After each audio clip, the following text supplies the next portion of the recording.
Hey friends, welcome back to TalkMate English. I'm Adam, and I'm very happy to have you here today.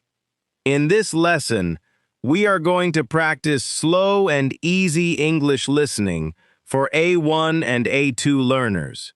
We will talk about simple situations from everyday life.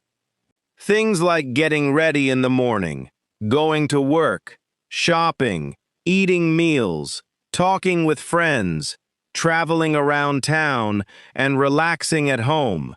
I will speak clearly and slowly so you can listen carefully, understand more words, and become more comfortable with natural English. While you listen, try not to translate every word into your language.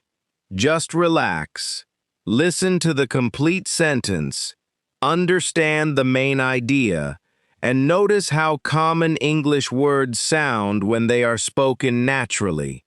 You will also hear useful examples and simple practice exercises throughout the lesson. So listen carefully, repeat when you can, and practice speaking the sentences aloud. The more you listen and repeat, the easier English will begin to feel. So, get comfortable, focus on the English, and let's begin today's slow English listening practice. Let's begin with something very familiar. Your morning. Think about what you do when you wake up. Maybe your alarm rings at 7 o'clock. Maybe you wake up earlier. Or maybe you wake up later. When you open your eyes, you may still feel sleepy. You may stay in bed for 1 or 2 minutes. Then you sit up, stretch your arms, and start your day. Here is a simple sentence. I wake up at 7 o'clock every morning. Listen again. I wake up at 7 o'clock every morning. Now imagine that you wake up at 6:30. You can say, I wake up at 6:30 every morning. If your time is different, you can change the time. The sentence stays simple. I wake up at 8 o'clock. I wake up at 6:15. I wake up at 7:30. After you wake up, what do you do next? Maybe you get out of bed and open the curtains. You look outside and you check the weather. You may say, it is sunny today, or it is cloudy today. Maybe it is raining. You can say, it is raining this morning. These are simple sentences, but they are very useful in daily English. Let's practice listening. I wake up early. I get out of bed. I open the curtains, and I look outside. It is a beautiful morning. The sky is blue, and the sun is shining. I feel a little sleepy, but I am ready to start my day. Now listen to the same idea one more time, a little more naturally. I wake up early and get out of bed. I open the curtains and look outside. The weather is nice today. The sun is shining, and the sky is clear. I am still a little tired, but I feel good. Notice the phrase, get out of bed. We usually say, I get out of bed, not only I leave my bed. Get out of bed is a very common expression. For example, I usually get out of bed at 7:15. My brother gets out of bed very early. On Sunday, I sometimes get out of bed late. After getting out of bed, many people go to the bathroom. You may wash your face, brush your teeth, take a shower, and comb your hair. Listen to these simple phrases. Wash my face, brush my teeth, take a shower, comb my hair. Now listen in a complete sentence. Every morning, I wash my face and brush my teeth. Then I take a shower and get dressed. Listen again. Every morning, I wash my face and brush my teeth. Then I take a shower and get dressed. The phrase, get dressed, means to put on your clothes. You can say, I get dressed before breakfast. I get dressed for work. I get dressed quickly because I am late. Here is another useful sentence. It takes me about 10 minutes to get dressed. Now imagine a simple morning situation. Adam wakes up at 7 o'clock. He turns off his alarm and gets out of bed. He goes to the bathroom and washes his face. Then he brushes his teeth.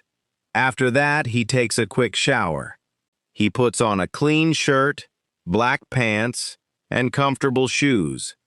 He looks in the mirror and says, "Okay, I'm ready." Let's check your listening. What time did Adam wake up? He woke up at 7 o'clock. Did he take a shower? Yes, he did. What did he wear? He wore a clean shirt, black pants, and comfortable shoes. You do not need to answer quickly. Listen to the question, think about the meaning, and then listen to the answer. Now let's talk about breakfast. Breakfast is an important part of the morning for many people. Some people eat a big breakfast, and some people eat something small. Maybe you eat eggs, bread, cereal, fruit, yogurt, or oatmeal. Maybe you only drink coffee or tea. Here are some useful sentences. I usually have eggs and toast for breakfast. I drink a cup of coffee in the morning. Sometimes I eat fruit with yogurt. I do not eat a big breakfast. I usually have something light. Listen carefully to the phrase, have breakfast. In English, we often say, I have breakfast at 8 o'clock. We can also say, I eat breakfast at 8 o'clock. Both are correct. Have breakfast is very common. Now listen to a short daily life story. Every weekday, I have breakfast in my kitchen. I usually make 2 eggs and some toast. I also cut an apple into small pieces. Then I make a cup of coffee. I sit at the table and eat slowly. While I eat, I sometimes check my phone or think about my plans for the day. Breakfast usually takes about 20 minutes. Listen again with a few details changed. On Saturday, I have more time in the morning. I do not need to hurry. I make pancakes and fruit for breakfast. I drink tea instead of coffee. I sit near the window and enjoy my breakfast. After eating, I wash the dishes and clean the kitchen. Here is a useful word. Hurry.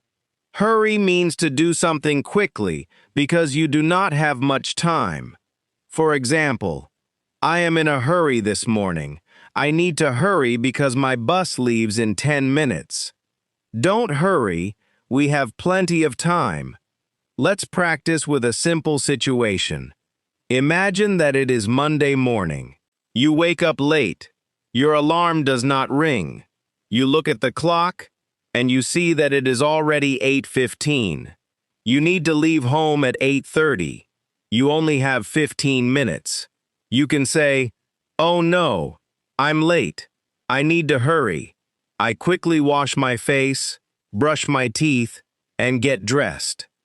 I do not have time to cook breakfast, so I take a banana with me. I put my phone and wallet in my bag, put on my shoes, and leave the house. Now listen for the important information. The person woke up at 8:15. The person needed to leave at 8:30. There were only 15 minutes. There was no time to cook breakfast. The person took a banana. This kind of listening practice is useful because you are hearing small details, times, actions, objects, and simple reasons. When you listen to English in real life, you often need to understand these small details. Let's continue with leaving home. Before you leave home, you may check several things. Do you have your phone? Do you have your keys? Do you have your wallet? Maybe you need your work bag, your lunch, or an umbrella. Listen to this simple routine. Before I leave home, I check my pockets. I make sure I have my phone, my wallet, and my keys. Then I put on my jacket and shoes. I lock the door, and I walk to the bus stop. The phrase "make sure" is very useful. It means to check that something is correct or ready. For example, make sure you have your keys. Make sure the door is locked. Make sure you bring your ID. Make sure you arrive on time. Now let's imagine that you are leaving home and someone says, "Do you have your umbrella?"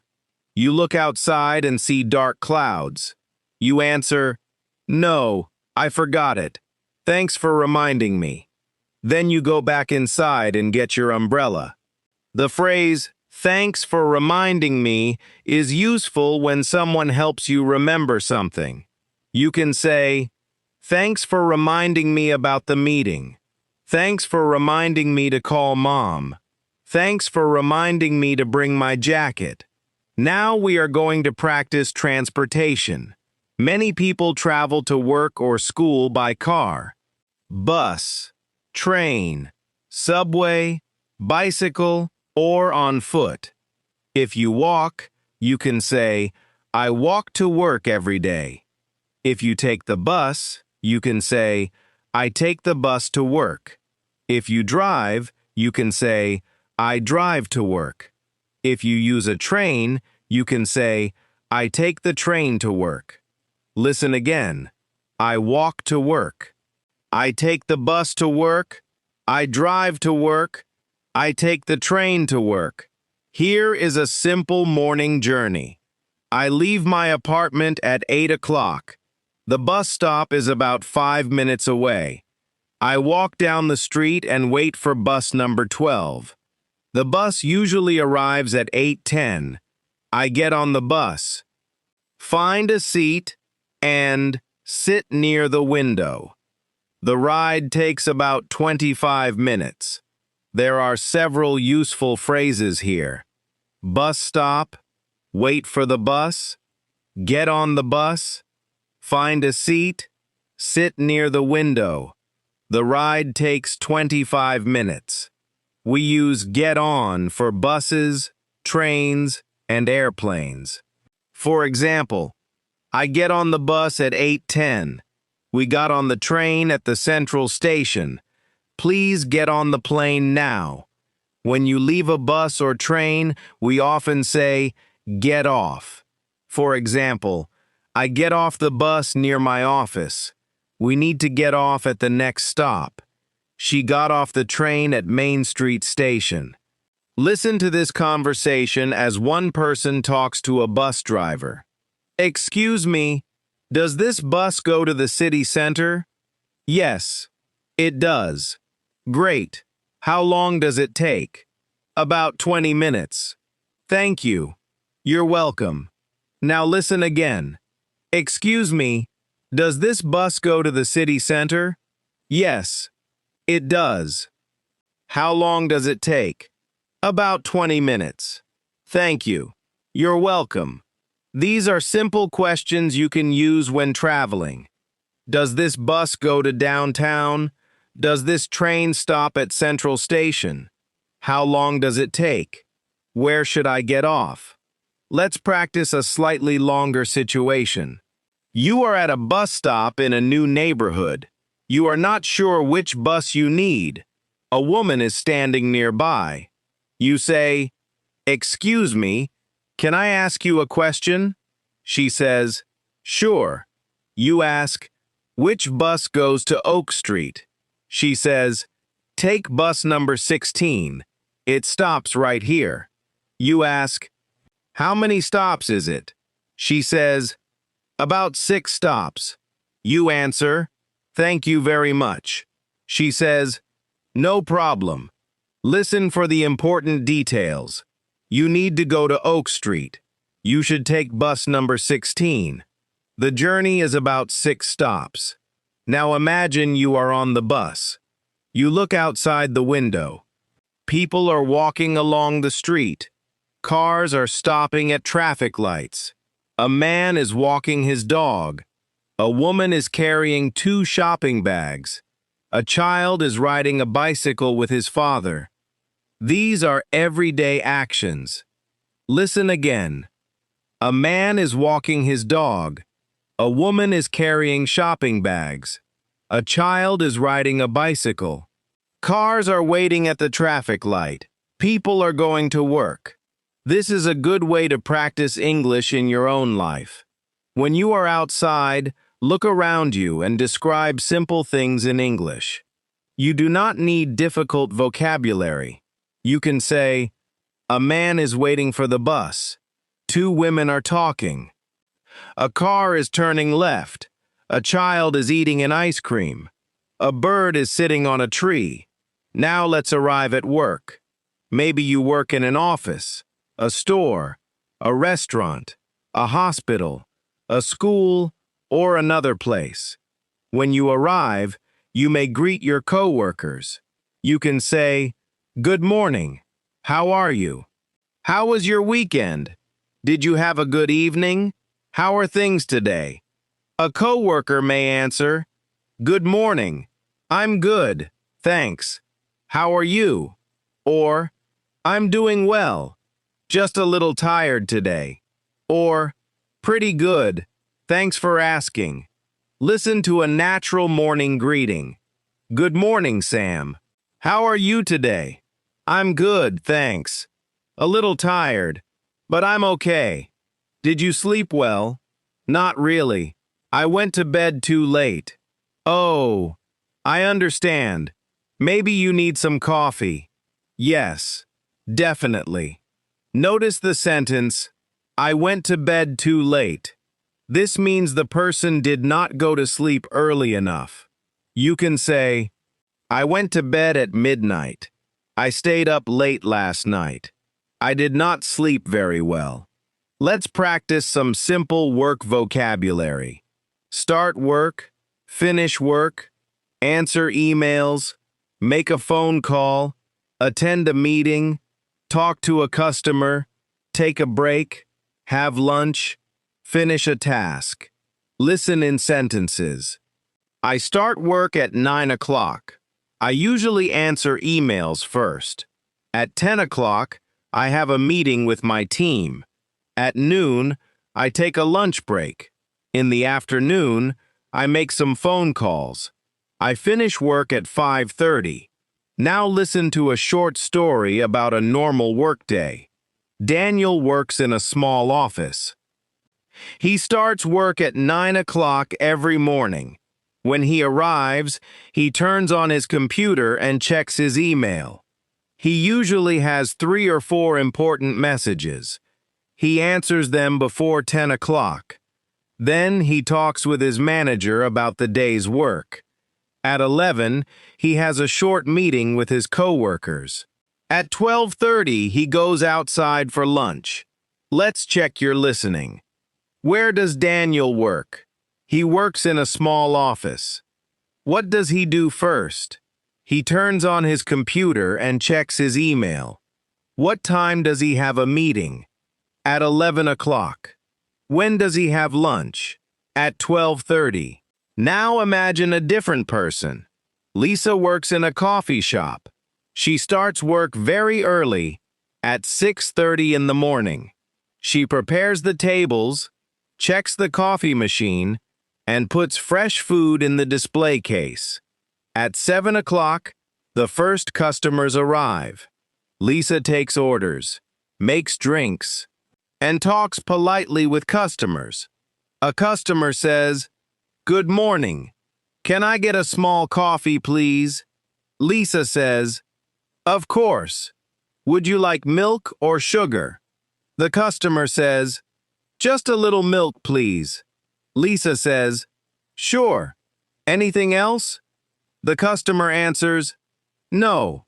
That's all. How much is it?" Lisa says, $3.50.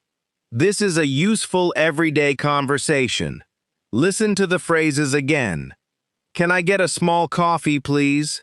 Would you like milk or sugar? Anything else? That's all. How much is it? You can use can I get when ordering food or drinks. For example, can I get a bottle of water, please? Can I get a chicken sandwich? Can I get a cup of tea? It is very common in American English. Now let's move to lunchtime. Around noon, you may begin to feel hungry. You may bring lunch from home, buy food near your workplace, or eat in a cafeteria. You can say, I'm getting hungry. What are you having for lunch? I brought lunch from home. I'm going to get a sandwich. Do you want to eat together? Listen to a simple conversation. Are you ready for lunch? Yes. I'm really hungry. What do you want to eat? Maybe a sandwich or a salad. There's a good place across the street. Great. Let's go there. Now imagine you are ordering lunch. The worker asks, what can I get for you? You answer, I'd like a chicken sandwich, please. The worker asks, would you like fries with that? You say, no thanks, I'll have a small salad instead. The worker asks, anything to drink? You answer, yes, a bottle of water, please. Let's listen to those useful phrases again. I'd like a chicken sandwich, please. No thanks, I'll have a small salad instead. A bottle of water, please. The phrase I'd like means I would like. It is a polite and common way to ask for something. You can say, I'd like some coffee. I'd like a table for two. I'd like to ask a question. I'd like to buy this shirt. Now listen carefully to this short lunch story. Maria leaves her office at 12:15. She walks to a small restaurant around the corner. The restaurant is busy, but she finds a table near the door. She orders soup, a turkey sandwich, and water. Her food arrives about 10 minutes later. She eats slowly because she has 1 hour for lunch. After eating, she pays the bill and walks back to work. What did Maria order? She ordered soup, a turkey sandwich, and water. How long did the food take? About 10 minutes. How much time did she have for lunch? 1 hour. Now let's practice another important daily life activity, shopping. Maybe after work, you need to stop at a supermarket. You need milk, bread, vegetables, fruit, and a few other things. Listen to this sentence. I need to stop at the grocery store on my way home. Listen again. I need to stop at the grocery store on my way home. On my way home means while I am traveling home. For example, I bought coffee on my way to work. I stopped at the bank on my way home. I called my friend on my way to the store. Imagine you enter the supermarket. You take a shopping cart or maybe a small basket. You check your shopping list. You need bananas, apples, bread, milk, eggs, rice, chicken, tomatoes, and orange juice. You walk through the store slowly. First, you go to the fruit and vegetable section. You choose 4 bananas, 3 apples, and some tomatoes. Then you go to the dairy section and get a carton of milk and a dozen eggs. After that, you find bread, rice, and orange juice. Now you cannot find the chicken. You see a store worker and ask, "Excuse me, where can I find the chicken?" The worker says, "It's in the back of the store, next to the fish." You say, "Thank you." The worker answers, "You're welcome." This is another useful question. Where can I find the milk? Where can I find the bread? Where can I find bottled water? Where can I find the bathroom? Now imagine another problem. You want to buy cereal, but there are many different kinds. One box costs $4, another costs $6. You look at the prices and say, "This one is cheaper. I'll take this one." Cheaper means lower in price. Listen, this shirt is cheaper than that one. These apples are cheaper today. Which one is cheaper? You finish shopping and go to the checkout. The cashier says, "Hi, did you find everything you needed?" You say, "Yes, thank you." The cashier scans your items. Then the cashier says, "Your total is $42.30. You pay with your card." The cashier asks, "Would you like a receipt?" You answer, "Yes, please." Let's listen again to the checkout conversation. Did you find everything you needed? Yes, thank you. Your total is $42.30. Would you like a receipt? Yes, please. Now I want you to listen to a longer description and focus only on the main idea. Do not worry if you miss one or two words. It is 5:30 in the afternoon. James has just finished work. He feels tired, but he needs to buy groceries before going home. He drives to a supermarket near his office. He buys bread, milk, eggs, vegetables, chicken, coffee, and some fruit. The store is crowded because many people are shopping after work. James waits in line for about 10 minutes. Finally, he pays for his groceries, carries the bags to his car, and drives home. What is the main idea? James goes grocery shopping after work. That is enough. You do not always need to understand every detail to understand English. First, understand the main idea. Then listen again for smaller details. Now listen for details.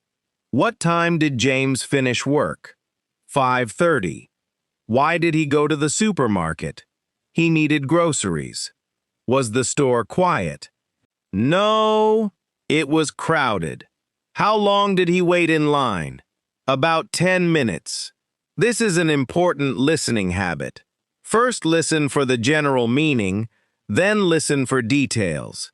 If you try to understand every word immediately, you may feel stressed. But if you understand the situation first, the smaller words become easier. Now let's return home. You arrive home after a long day.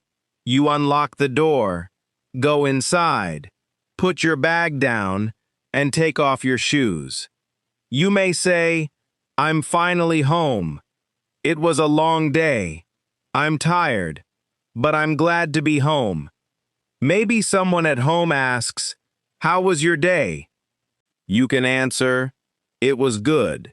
It was busy. It was tiring. It was pretty normal. It was great. It was a little stressful." Listen to a simple conversation. "Hey, you're home. How was your day?" "Pretty good. Just busy." "Did you have a lot of work?" "Yes, especially in the afternoon." "Are you tired?" "A little. I'm going to relax for a few minutes." The phrase "for a few minutes" means for a short amount of time. You can say, "I'm going to sit down for a few minutes." "Let's wait here for a few minutes." "I need to rest for a few minutes." Now maybe you change your clothes. You put on something comfortable. Wash your hands, drink some water, and sit on the couch. Listen, when I get home, I usually change my clothes and wash my hands. Then I make some tea and sit down for a few minutes. Sometimes I watch television, and sometimes I just relax quietly. After resting, it is time to think about dinner. You open the refrigerator and look inside.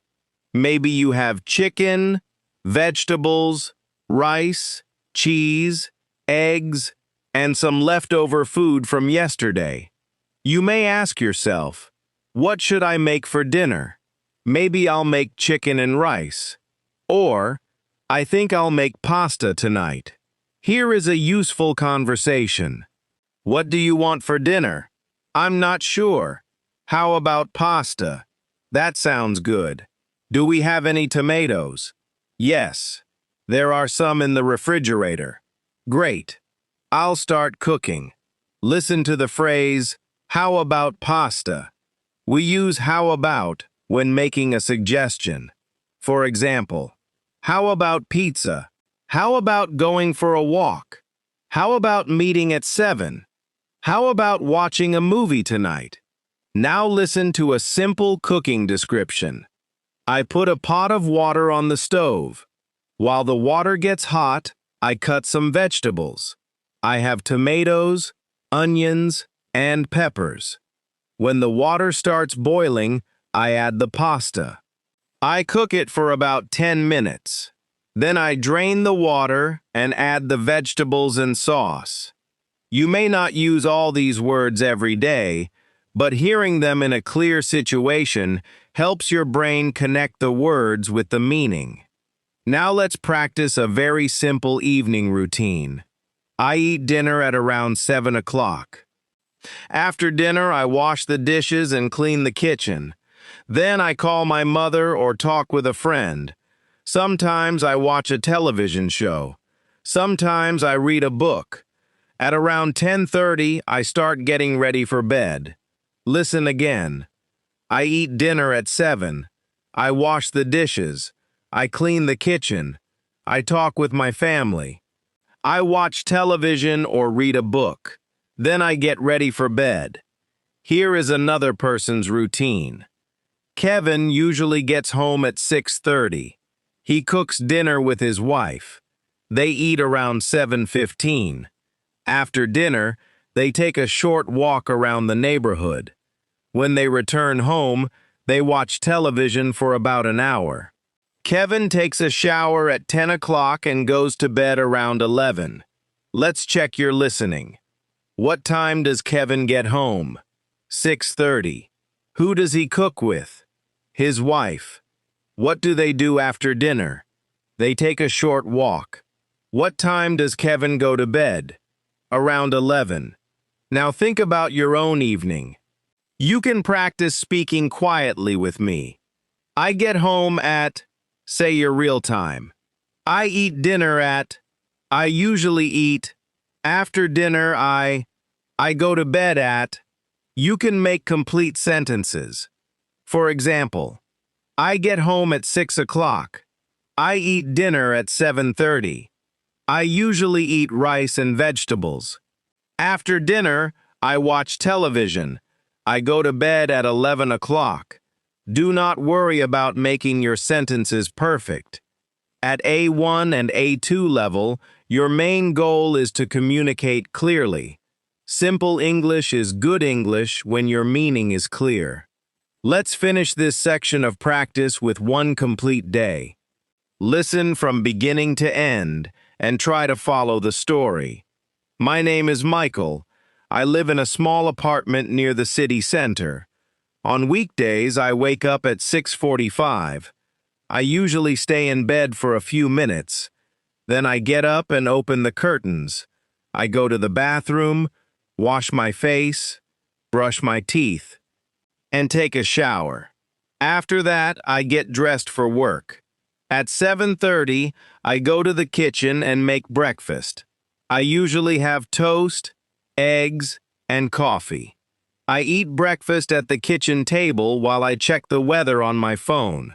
Before I leave, I make sure I have my keys, wallet, phone, and work bag. I leave home at 8:15 and walk to the train station. It takes about 10 minutes. My train arrives around 8:30. I usually find a seat and listen to music during the ride. I get off the train near my office and walk for another 5 minutes. I start work at 9 o'clock. In the morning, I answer emails, talk with my coworkers, and work on different tasks. At 12:30, I take my lunch break. Sometimes I bring food from home. Sometimes I go to a small restaurant near the office. I work until 5:30. After work, I sometimes stop at the grocery store. If I do not need anything, I go straight home. When I arrive home, I change my clothes and relax for a little while. At 7 o'clock, I make dinner. After dinner, I wash the dishes and clean the kitchen. In the evening, I usually call a friend, watch a show, or read something online. At 10:30, I brush my teeth and get ready for bed.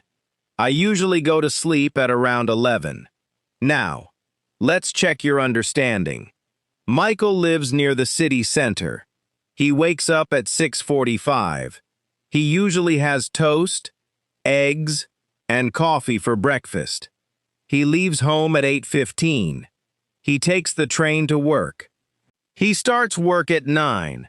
He has lunch at 12:30. He finishes work at 5:30. In the evening, he cooks dinner and relaxes. He goes to sleep around 11. Now listen one more time to some of the most useful sentences from today's practice. I wake up at 7 o'clock every morning. I get out of bed and open the curtains. I wash my face and brush my teeth. I take a shower and get dressed. I have breakfast in the kitchen. I make sure I have my phone and keys. I take the bus to work. I start work at 9 o'clock. I take a lunch break at noon. I stop at the grocery store on my way home. I make dinner in the evening. I relax for a few minutes, and I go to bed around 11. Listen again, and this time, repeat each idea in your mind. I wake up early. I get out of bed. I brush my teeth. I get dressed. I eat breakfast. I leave home. I go to work. I have lunch. I finish work. I buy groceries. I go home. I make dinner. I relax. I get ready for bed. I go to sleep. These simple daily life sentences are some of the most useful sentences you can learn because you can use them again and again. When you hear them many times, they begin to feel familiar. When they feel familiar, listening becomes easier. And when listening becomes easier, speaking also becomes easier. Now let's practice another very common part of daily life, talking about time and plans. We often need to tell people when something will happen, when we are free, or what we are going to do later. These are simple situations, but they are very important for everyday English. Listen to this sentence. I have a doctor's appointment at 3 o'clock. Listen again. I have a doctor's appointment at 3 o'clock. Maybe your appointment is at 10:30. You can say, I have an appointment at 10:30. Maybe you are meeting a friend. You can say, I'm meeting my friend at 5. Here are some common questions. What time are you leaving? What time does the movie start? When are you free? What are you doing this evening? Do you have any plans for tomorrow? Now listen to some simple answers. I'm leaving at 6. The movie starts at 7:30. I'm free after 4. I'm staying home this evening. I'm meeting my sister tomorrow. Let's listen to a short conversation. Are you free this afternoon? Yes, I think so. What do you want to do? Do you want to get coffee? Sure. What time? How about 3 o'clock? 3 works for me. Great. See you then. Notice the phrase, 3 works for me. This means 3 o'clock is a good time for me. You can also say, 4 works for me. Monday works for me. That time works for me. Now imagine you are planning something with a friend. Your friend asks, are you busy tonight? You answer, a little. I need to finish some work. Your friend says, how about tomorrow night? You answer, tomorrow is better. I'm free after 6. Listen again. Are you busy tonight? A little. I need to finish some work. How about tomorrow night? Tomorrow is better. I'm free after 6. Now let's practice making plans for the weekend. Many people look forward to the weekend because they have more free time. Maybe you want to relax, visit family, go shopping, eat at a restaurant, or spend time outside. Listen to this short description. On Saturday morning, I usually sleep a little later than usual. I have breakfast at home and clean my apartment. In the afternoon, I meet a friend for lunch. Sometimes we go shopping after lunch. In the evening, I like to stay home and watch a movie. Now listen to another weekend routine.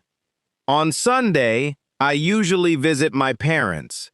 They live about 20 minutes away. We have lunch together and talk about our week. In the afternoon, we sometimes take a walk in the park. I usually go home before dinner. What did this person do on Sunday? The person visited their parents, had lunch with them, talked about the week, and sometimes took a walk in the park. Now let's practice the phrase, look forward to. This means to feel happy or excited about something that will happen in the future. For example, I'm looking forward to the weekend. I'm looking forward to my vacation. I'm looking forward to seeing my family. At A1 and A2 level, you do not need to use this phrase all the time, but it is useful to understand it when you hear it. Now let's talk about visiting a friend. Imagine that your friend invites you to their home. They say, "Would you like to come over for dinner on Friday?" You answer, "Yes, I'd love to. What time should I come?" Your friend says, "Around 7. You answer, "Great. Should I bring anything?" Your friend says, "No, just come and relax." The phrase come over means to visit someone at their home. For example, do you want to come over this evening? My sister is coming over tomorrow. We had some friends over last weekend. Now listen to a simple visiting story. Emma visits her friend Laura on Saturday evening. She arrives at 7 o'clock. Laura opens the door and says, "Hi, come in." Emma smiles and says, "Thanks. It's good to see you." Laura shows her where to put her coat and then offers her something to drink. Laura asks, "Would you like some tea or coffee?" Emma says, "Tea would be great, thank you." Laura asks, "Do you take milk?" Emma says, "Yes, just a little." These are very common sentences when you visit someone or have guests. Would you like something to drink? Tea would be great. Do you take milk? Just a little, please. Now let's talk about being at home with family. Daily English is not only about work and shopping. We also use English to talk about small things at home. Imagine this conversation. Are you using the kitchen right now? No, I'm finished. Great. I need to make lunch. What are you making? Just a sandwich and some soup. Sounds good. Or maybe someone asks, "Can you help me with this box?" You answer, "Sure. Where do you want it?" The other person says, "Please put it next to the door." You answer, "Okay, no problem." These short conversations happen every day. They are simple, but they are very useful. Now let's practice household actions. Clean the floor, wash the dishes, do the laundry, take out the trash, make the bed, clean the bathroom. Water the plants, put things away. Listen in sentences. I need to do the laundry today. Please take out the trash. I made the bed this morning. I need to clean the bathroom. Don't forget to water the plants. Now listen to a simple cleaning routine. Every Saturday morning, I clean my apartment. First, I open the windows and make the bed. Then I put my clothes away and start the laundry. After that, I clean the kitchen and wash the floor. Finally, I take out the trash. It usually takes about 1 hour. What does the person do first? The person opens the windows and makes the bed. What happens after that? The person puts the clothes away and starts the laundry. How long does everything take? About 1 hour. Now let's imagine a small problem at home. You are washing the dishes, and suddenly there is no hot water. You say, "That's strange. There's no hot water." Someone else says, "Maybe the water heater is not working." You answer, "I'll check it." Or maybe a light is not working. You can say, "The light in the kitchen is not working. We need to change the bulb." The word bulb means the part of the light that produces light. You may also hear light bulb. Now let's move to another daily life situation, making a phone call. Many learners feel nervous about speaking English on the phone because they cannot see the other person's face. But simple phone calls can become easier with practice. Listen to a basic phone call. Hello? Hi. Is Sarah there? Yes, this is Sarah. Hi, Sarah. It's Mark. Oh, hi, Mark. How are you? I'm good, thanks. Do you have a minute? Sure. Notice the sentence, "This is Sarah."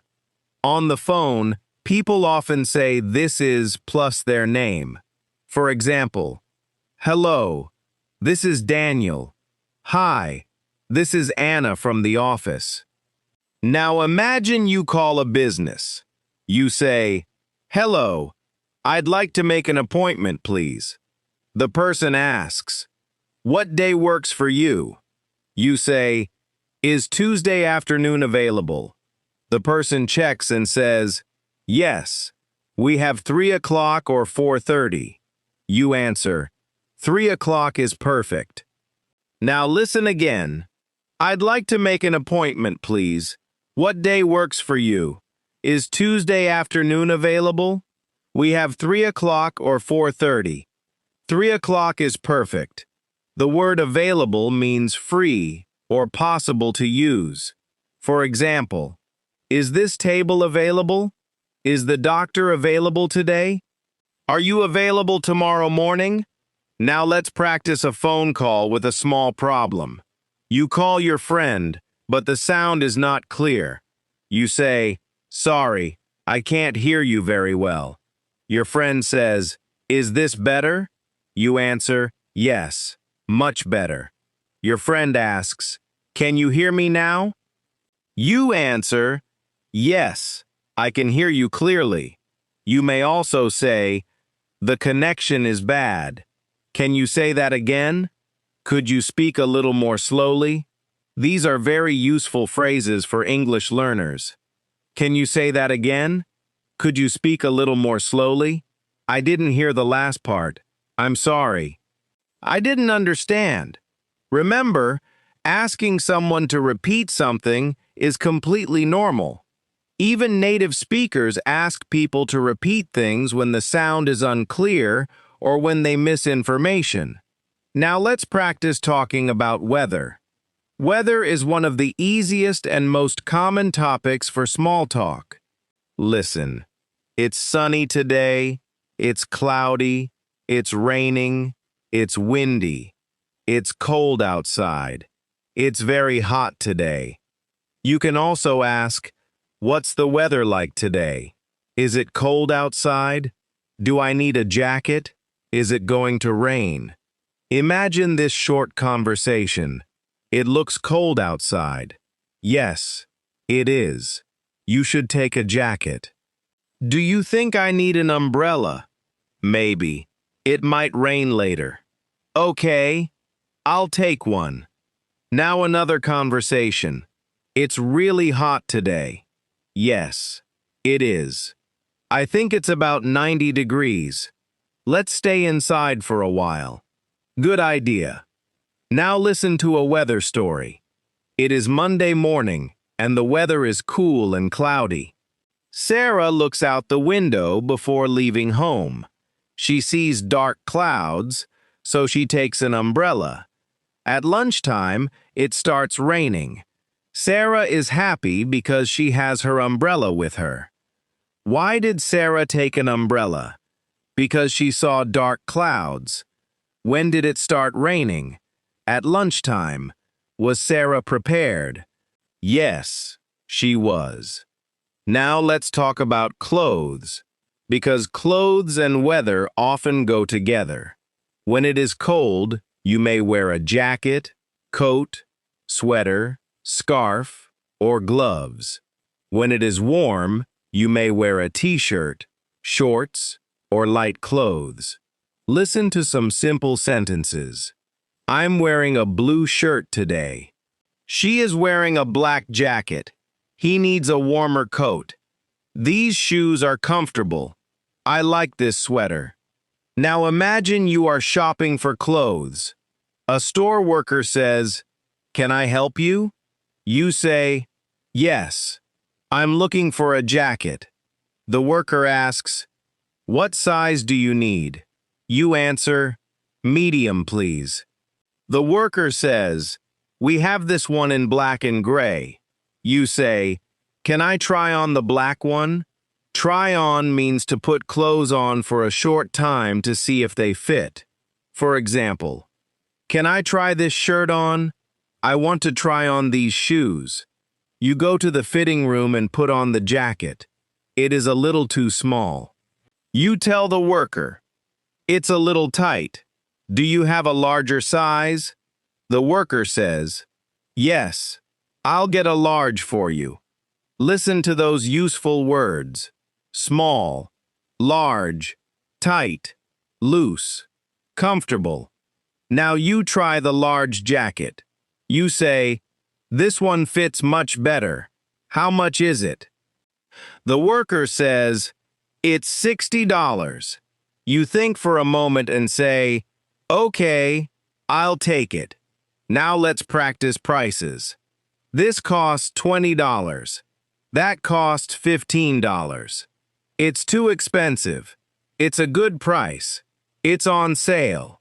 The phrase "on sale" means the price is lower than usual. For example, this shirt is on sale today. These shoes are 30% off. I bought this jacket on sale. Now let's move to eating at a restaurant.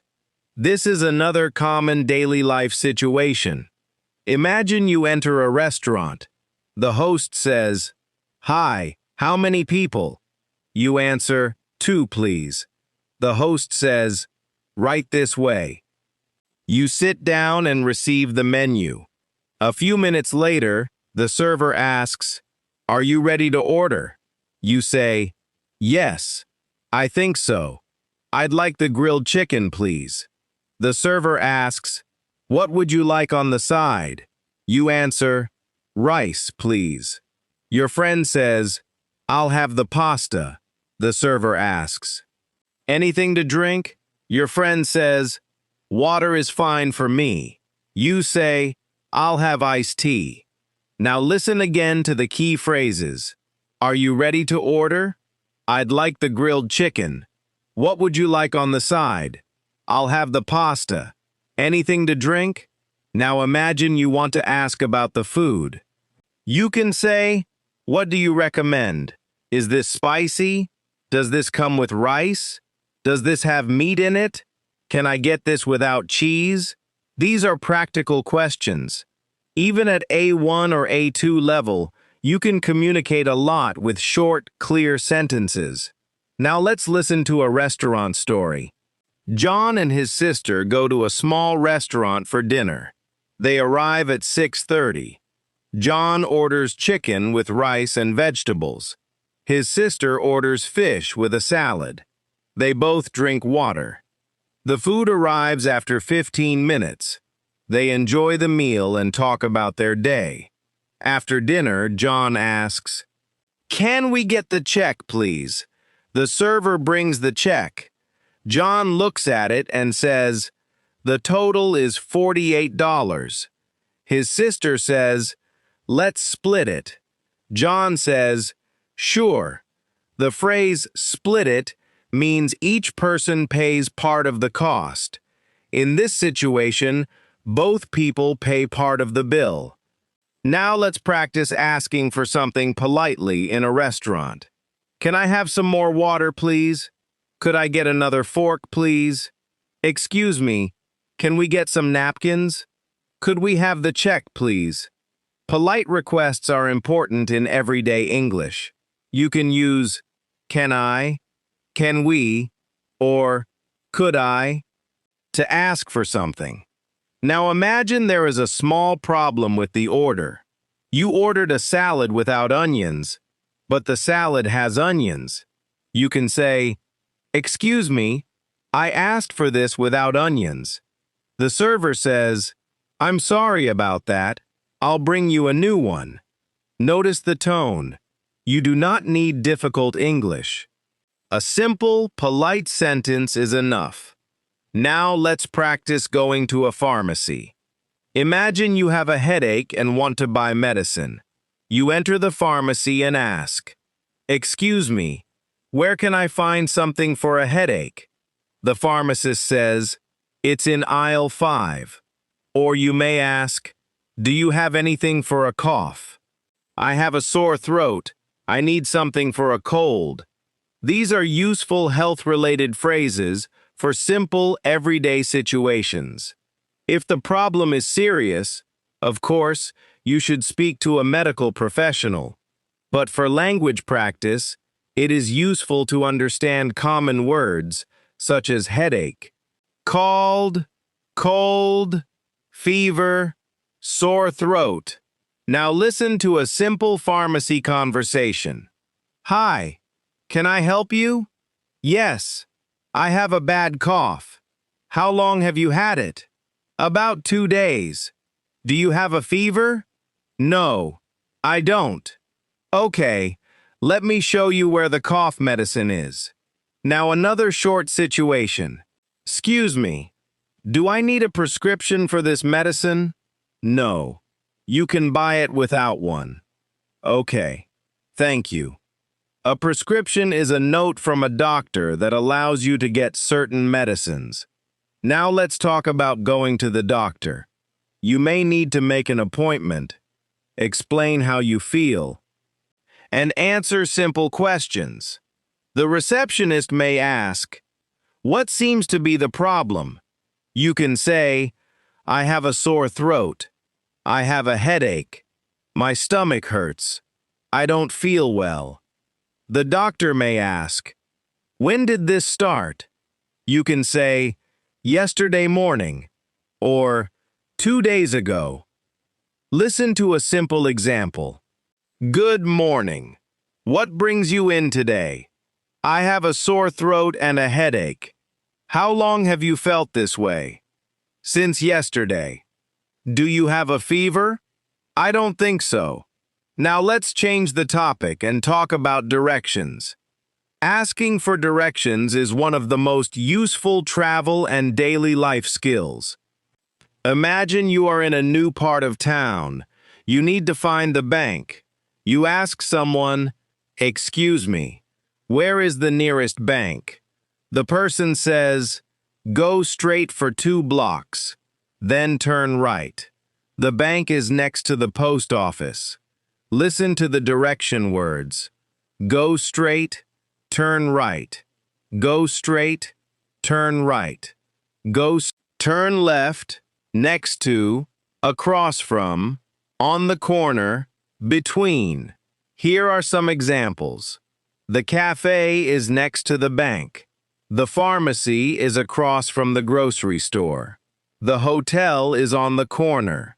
The library is between the school and the park. Now imagine you do not understand the directions. You can say, "Sorry, can you say that again?" Or, "Is it far from here?" Or, "Can I walk there?" The person might answer, "It's about a 10-minute walk." Or, "No, It's very close. Now listen to a longer direction conversation. Excuse me, can you tell me how to get to the train station? Sure. Go straight down this street for about 5 minutes. At the second traffic light, turn left.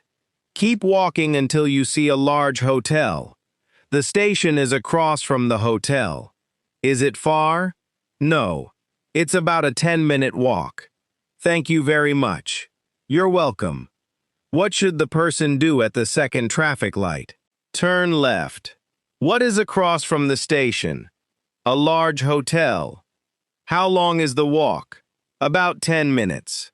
Now let's practice a travel situation at a train station. You arrive at the station and need to buy a ticket. You say, "Hi, I'd like a ticket to Boston, please." The worker asks, "One way or round trip?" You say, "Round trip, please." One way means you are traveling only to the place.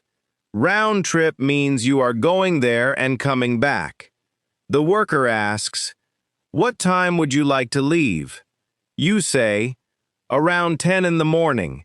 The worker says, "There's a train at 10:15. You answer, "That's fine." Now listen to the important questions. One way or round trip? What time would you like to leave?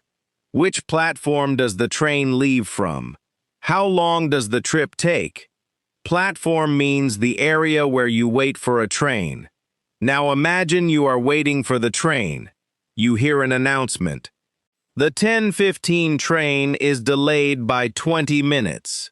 Delayed means late. You may say, "Oh no, the train is delayed."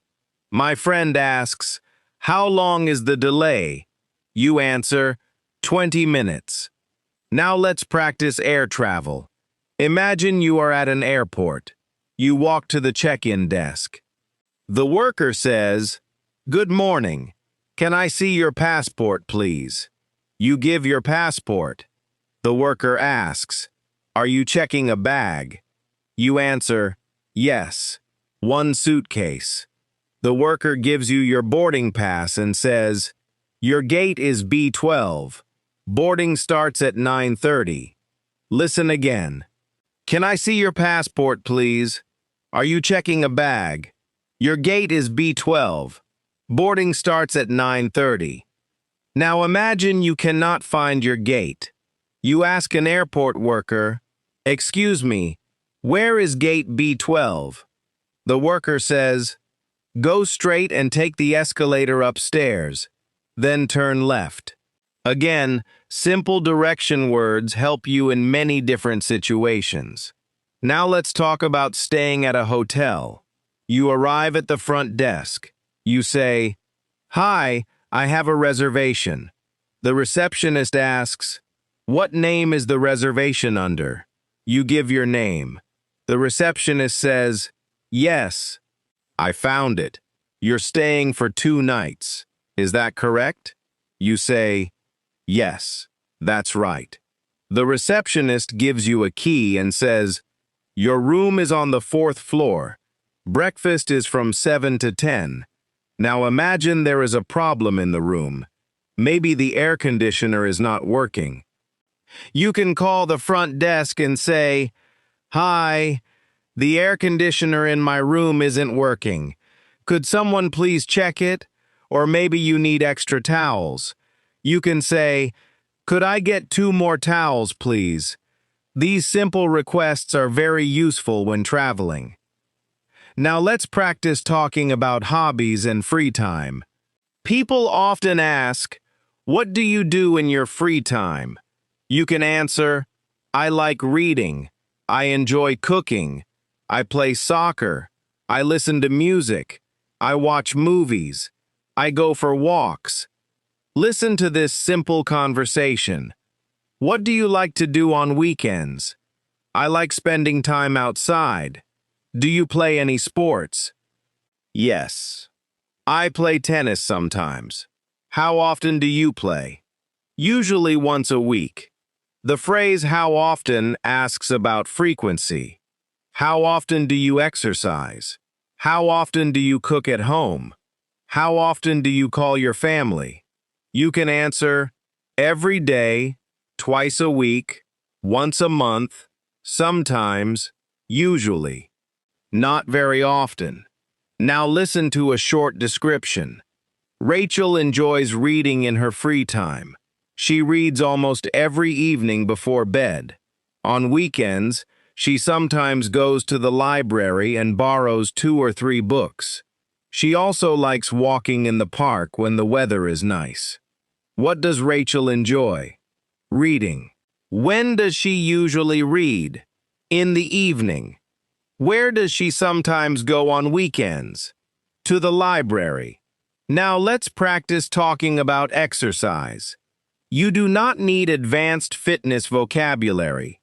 You can say, I go to the gym 3 times a week. I walk every morning.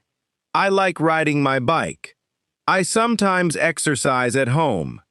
Imagine this conversation. Do you exercise often? I try to exercise 3 times a week. What do you usually do? Mostly walking and some light exercise. Do you enjoy it? Yes, especially when the weather is nice. Now let's move to talking about family. Family is another common conversation topic. You may say, I have 1 brother and 2 sisters.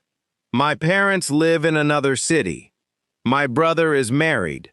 My sister has 2 children. You may ask, do you have any brothers or sisters? Where does your family live? How often do you see them? Now listen to a simple family description. My name is Anna. I have a small family. I live with my husband and our daughter. My parents live about 1 hour away. I have 1 older brother. He lives in Chicago with his wife. We try to see each other a few times a year. How many brothers does Anna have? 1. Who does she live with? Her husband and daughter. Where does her brother live? In Chicago. Now imagine you are talking about a family visit. My parents are coming to visit this weekend. That's nice. How long are they staying? 3 days. Do you have any plans? Yes. We're going out for dinner on Saturday. Now let's practice talking about your neighborhood. You can describe where you live with simple sentences. I live in a quiet neighborhood. There is a grocery store near my apartment. There is also a park, a coffee shop, and a small library. The bus stop is across the street. I like my neighborhood because it is convenient and safe. The word convenient means easy and useful for your needs. For example, the store is close to my home, so it's very convenient.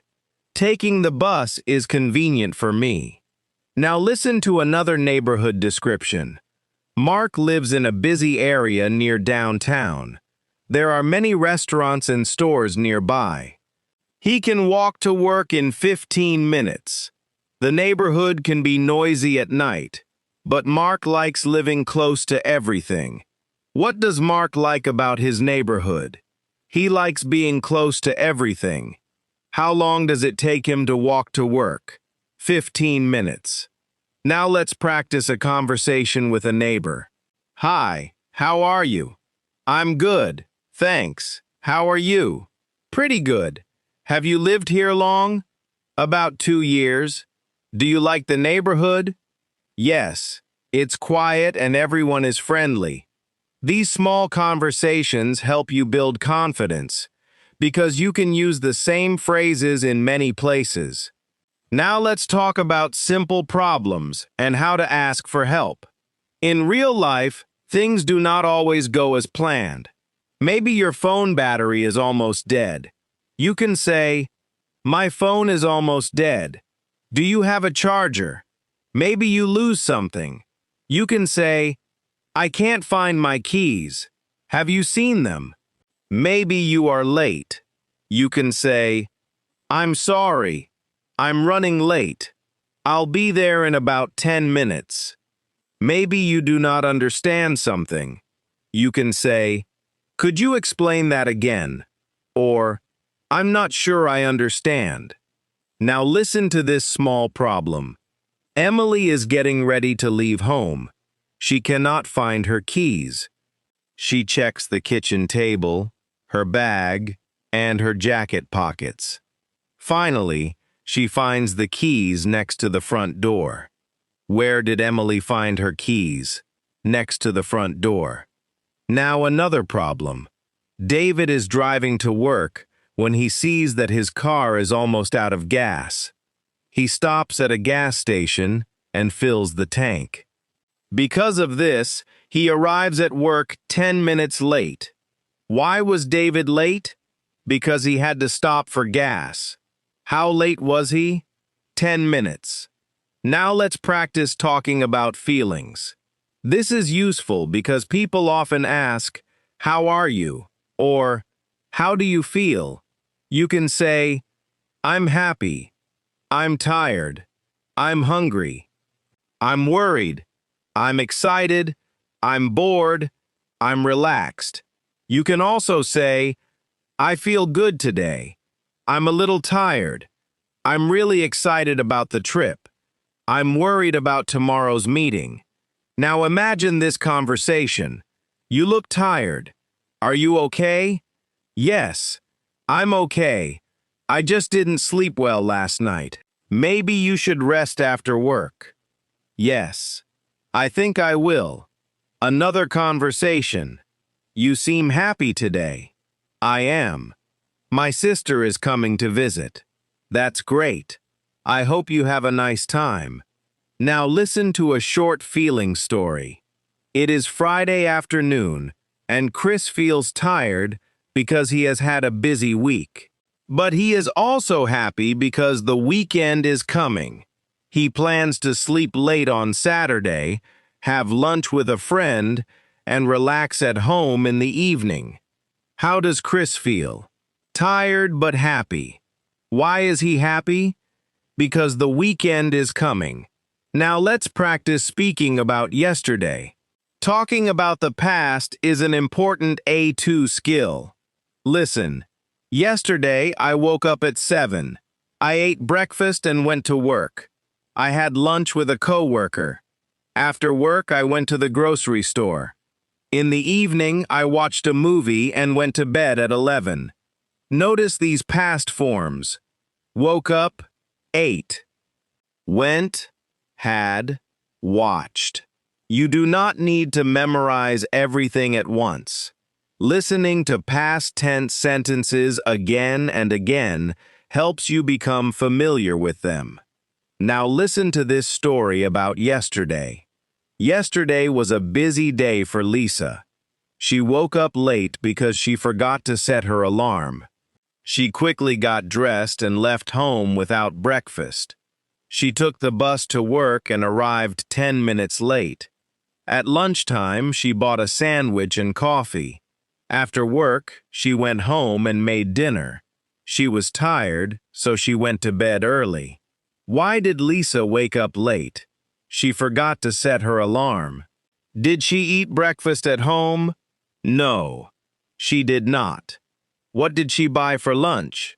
A sandwich and coffee. Why did she go to bed early? Because she was tired. Now let's talk about tomorrow. You can use going to for many simple plans. I'm going to work tomorrow. I'm going to call my mother. I'm going to clean my apartment. I'm going to meet a friend for lunch.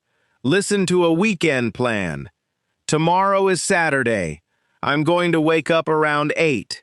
After breakfast, I'm going to clean the house.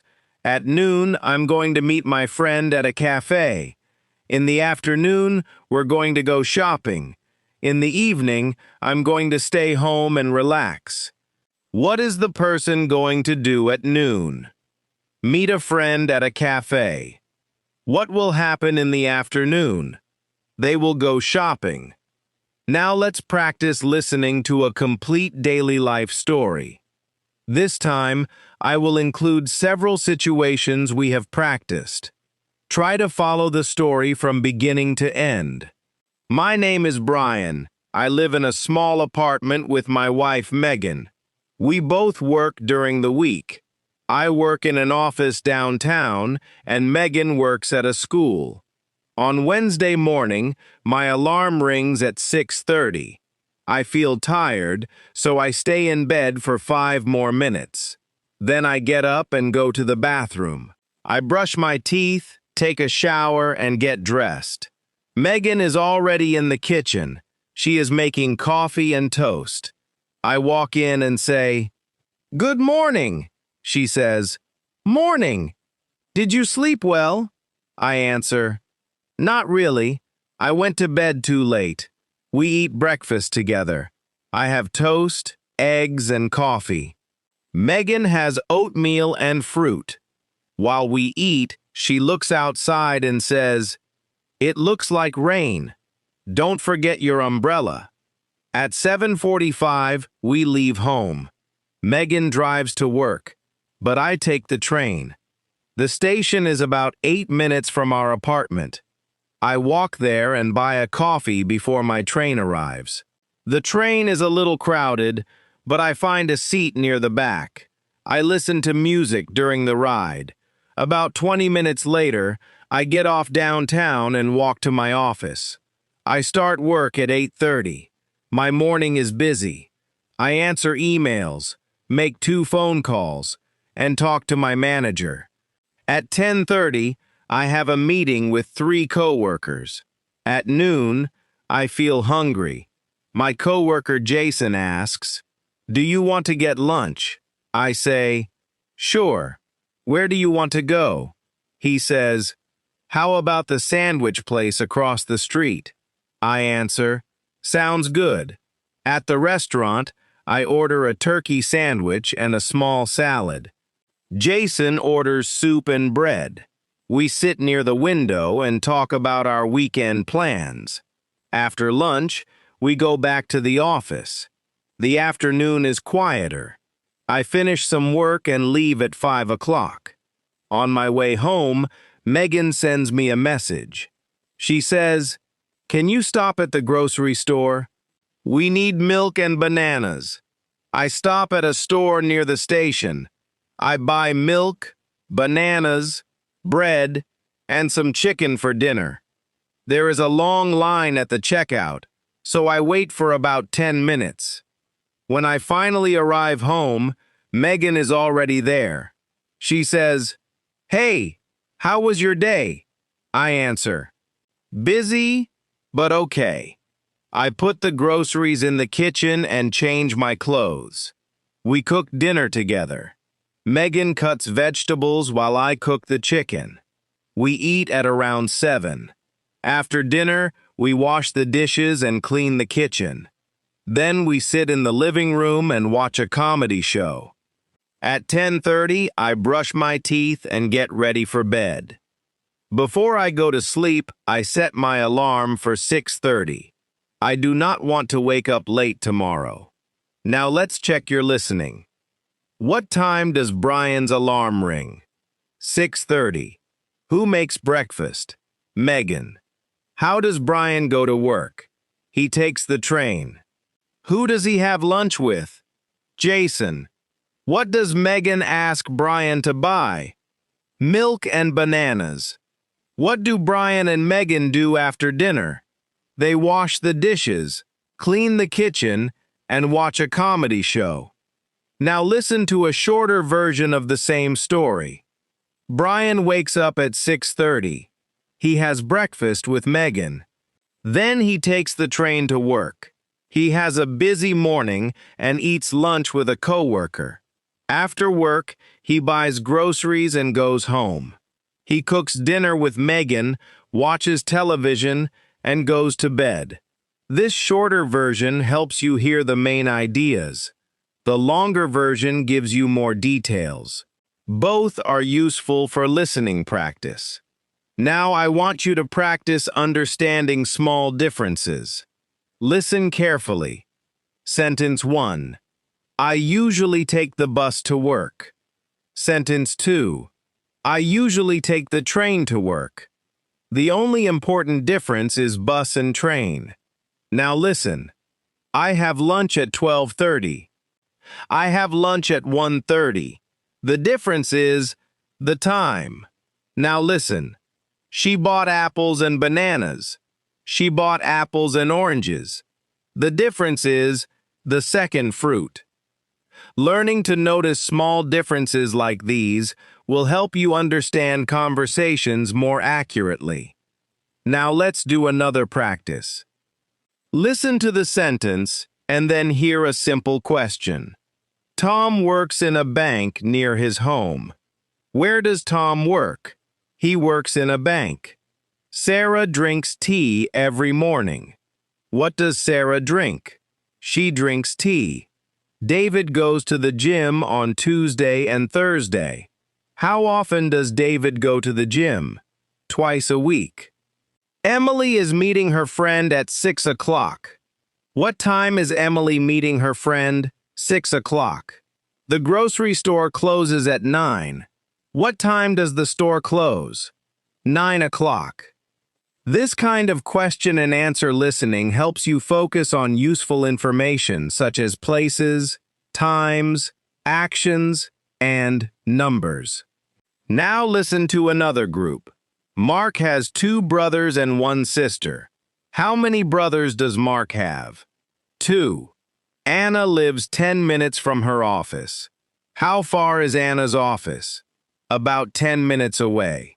Peter bought a black jacket because the blue one was too expensive. What color jacket did Peter buy? Black. Maria missed the bus, so she walked to work. How did Maria go to work? She walked.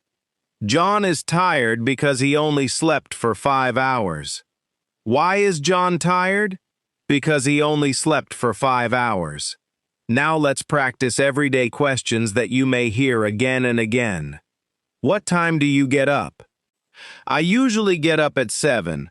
What do you have for breakfast? I usually have eggs and toast. How do you get to work?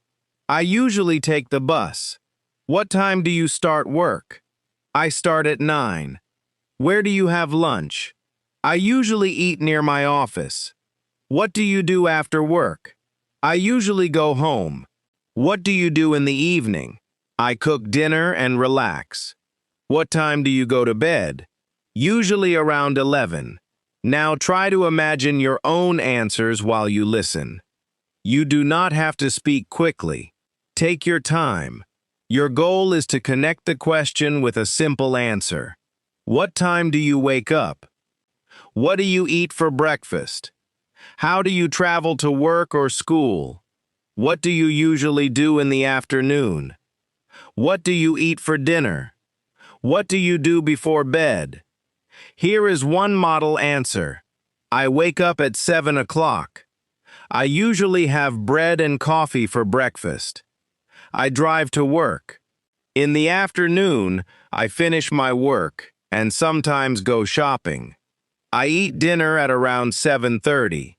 Before bed, I read for 20 minutes. Now listen to another model answer. I wake up at 6:30. I have cereal and fruit for breakfast. I take the bus to school. In the afternoon, I study at the library. I have dinner with my family. Before bed, I watch a short video and brush my teeth. The answers are different, but both are simple and correct. Now let's practice understanding common contractions. In natural English, people often use shorter forms. I am becomes I'm. You are becomes you're. We are becomes we're. They are becomes their. It is becomes its. I will becomes I'll. I would becomes I'd. Do not becomes don't. Cannot becomes can't. Listen, I'm tired. You're early. We're ready. It's cold. I'll call you.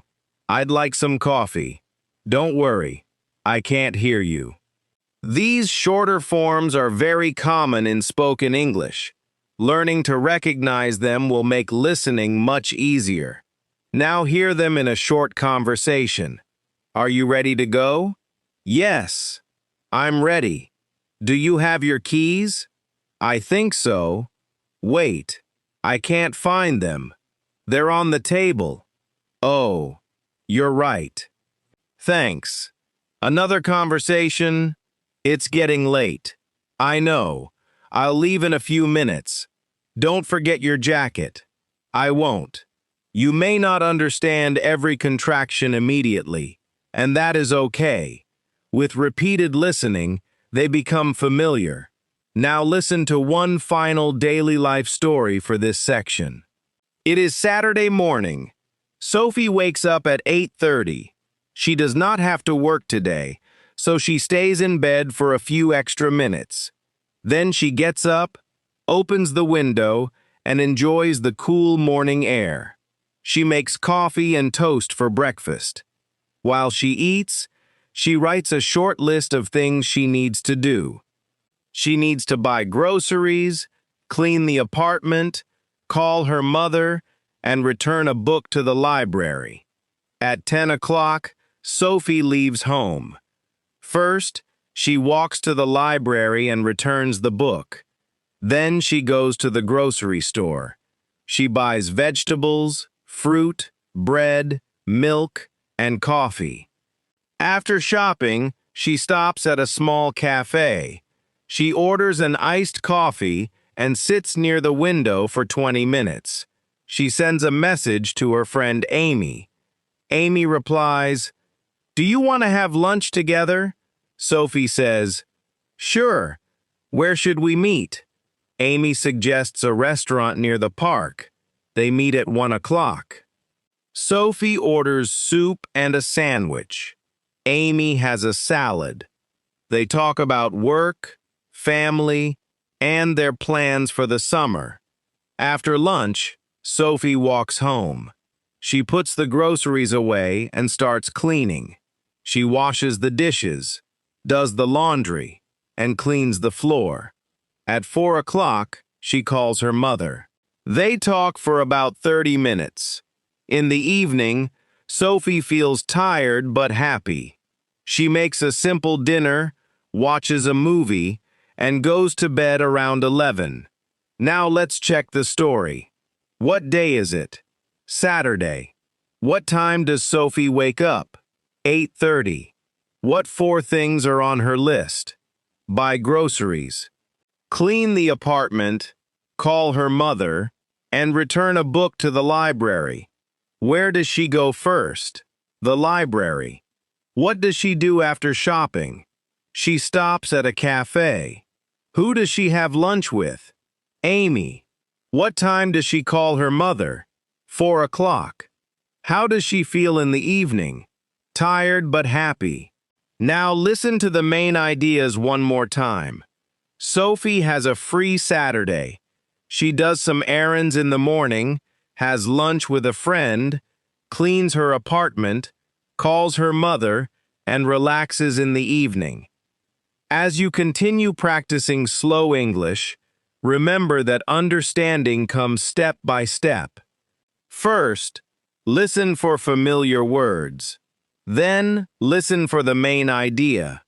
After that, try to notice details such as times, places, names, and actions.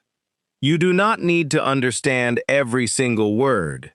If you hear a sentence like, "I stopped at the grocery store on my way home because we were out of milk," you may only understand grocery store, home, and milk. That is already useful. The more times you hear similar sentences, the more complete the meaning becomes. Listen to that sentence again. I stopped at the grocery store on my way home because we were out of milk. This means there was no milk at home, so I went to the store and bought some. Here is another example. I missed the bus, so I had to wait for the next one. Maybe you hear bus, wait, next one. From these words and the situation, you can understand much of the meaning. This is how listening grows. You do not need to catch every word at the beginning. You build understanding little by little, sentence by sentence, situation by situation. Now repeat these useful daily life sentences in your mind. I'm getting ready for work. I need to leave in 10 minutes. I'm waiting for the bus. I'm on my way. I'll be there soon. I'm taking a lunch break. I need to stop at the store. I'm almost home. I'm making dinner. I'm getting ready for bed. Listen again. I'm getting ready for work. I need to leave in 10 minutes. I'm waiting for the bus. I'm on my way. I'll be there soon. I'm taking a lunch break. I need to stop at the store. I'm almost home. I'm making dinner. I'm getting ready for bed. These are short sentences, but they can help you in many real conversations. Keep listening to simple English like this, and let your brain become comfortable with the sound, the rhythm, and the meaning of everyday English. Now let's continue with another important part of everyday English, talking about people. In daily conversations, we often describe family members, friends, co-workers, neighbors, or people we meet for the first time. You can describe someone in a simple way. You can talk about age, appearance, personality, job, or interests. For example, my friend David is 30 years old. He is tall and has short brown hair. He is friendly and funny. He works at a bank and enjoys playing basketball on weekends. Listen again. My friend David is 30 years old. He is tall and has short brown hair. He is friendly and funny. He works at a bank and enjoys playing basketball on weekends. Now listen to another description. My sister Emily is 26. She has long dark hair and brown eyes. She is quiet when she meets new people, but she is very friendly. She works at a hospital. In her free time, she likes reading and cooking. What does Emily look like? She has long dark hair and brown eyes. Where does she work? At a hospital. What does she enjoy? Reading and cooking. Here are some simple words for describing people. Tall, short, young, old, friendly. Quiet, funny, kind, helpful, busy, serious, happy. Now listen to some examples. My neighbor is very friendly. My manager is usually busy. My brother is funny. My mother is very kind. My friend is quiet but helpful. You can also ask simple questions about someone. What does he look like? What is she like? What does he do? Where does she work? How old is he? What does he look like? Asks about appearance. What is he like? Usually asks about personality. For example, what does your brother look like? He is tall and has black hair. What is your brother like? He is friendly and very funny. Now imagine you are meeting someone for the first time. You say, "Hi, I'm Adam. Nice to meet you." The other person says, "Nice to meet you too." You ask, "Are you from around here?" The person says, "Yes, I live about 10 minutes away." You continue, "What do you do?" The person says, "I'm a teacher." You ask, "Oh, what do you teach?" The person says, "I teach science at a high school." This is a simple first conversation. You do not need many difficult questions. Basic questions can keep a conversation going. Listen again. Nice to meet you. Are you from around here? What do you do? What do you teach? Now let's practice small talk in another situation. Imagine you are waiting in line at a coffee shop. Someone says, "It's busy today." You answer, "Yes, very busy." The person says, "I think everyone wants coffee this morning." You smile and say, "Probably." Small talk is usually short and simple. You do not have to say something very interesting. You can talk about the weather, the place, the day, work, or something happening around you. Here is another example. Beautiful day, isn't it? Yes, it is. It's much warmer than yesterday. I know. I hope it stays like this. Another example. Long line today. Yes, but it's moving pretty quickly. That's good. These simple conversations help you feel comfortable speaking English in everyday situations. Now let's talk about asking for help. This is one of the most useful things you can learn at A1 and A2 level. You can say, "Excuse me, can you help me? Could you help me with this? I need some help, please. Do you know where this is? Can you show me?" Imagine you are in a store and you cannot reach something on a high shelf. You say, "Excuse me, could you help me get that box, please?" The person says, "Sure. Which one?"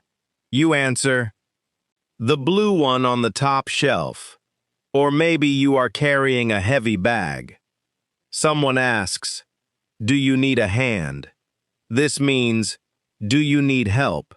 You can answer, "Yes, please. Thank you." Listen, do you need a hand? Yes. That would be great, thanks. Now imagine you are in an office building and cannot find the elevator. You ask, "Excuse me, where are the elevators?"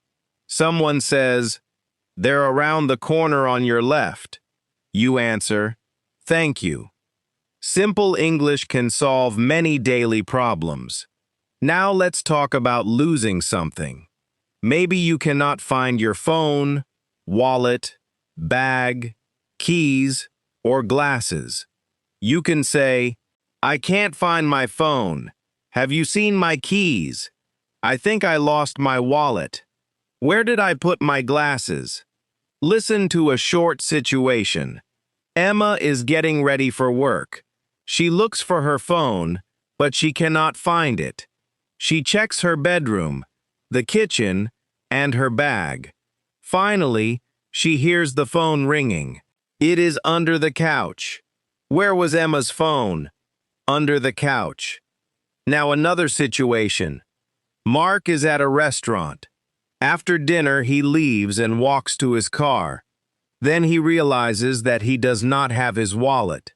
He goes back into the restaurant and asks, "Excuse me, did anyone find a black wallet?" The server says, "Yes, we found one near your table." Mark says, "That's mine. Thank you so much."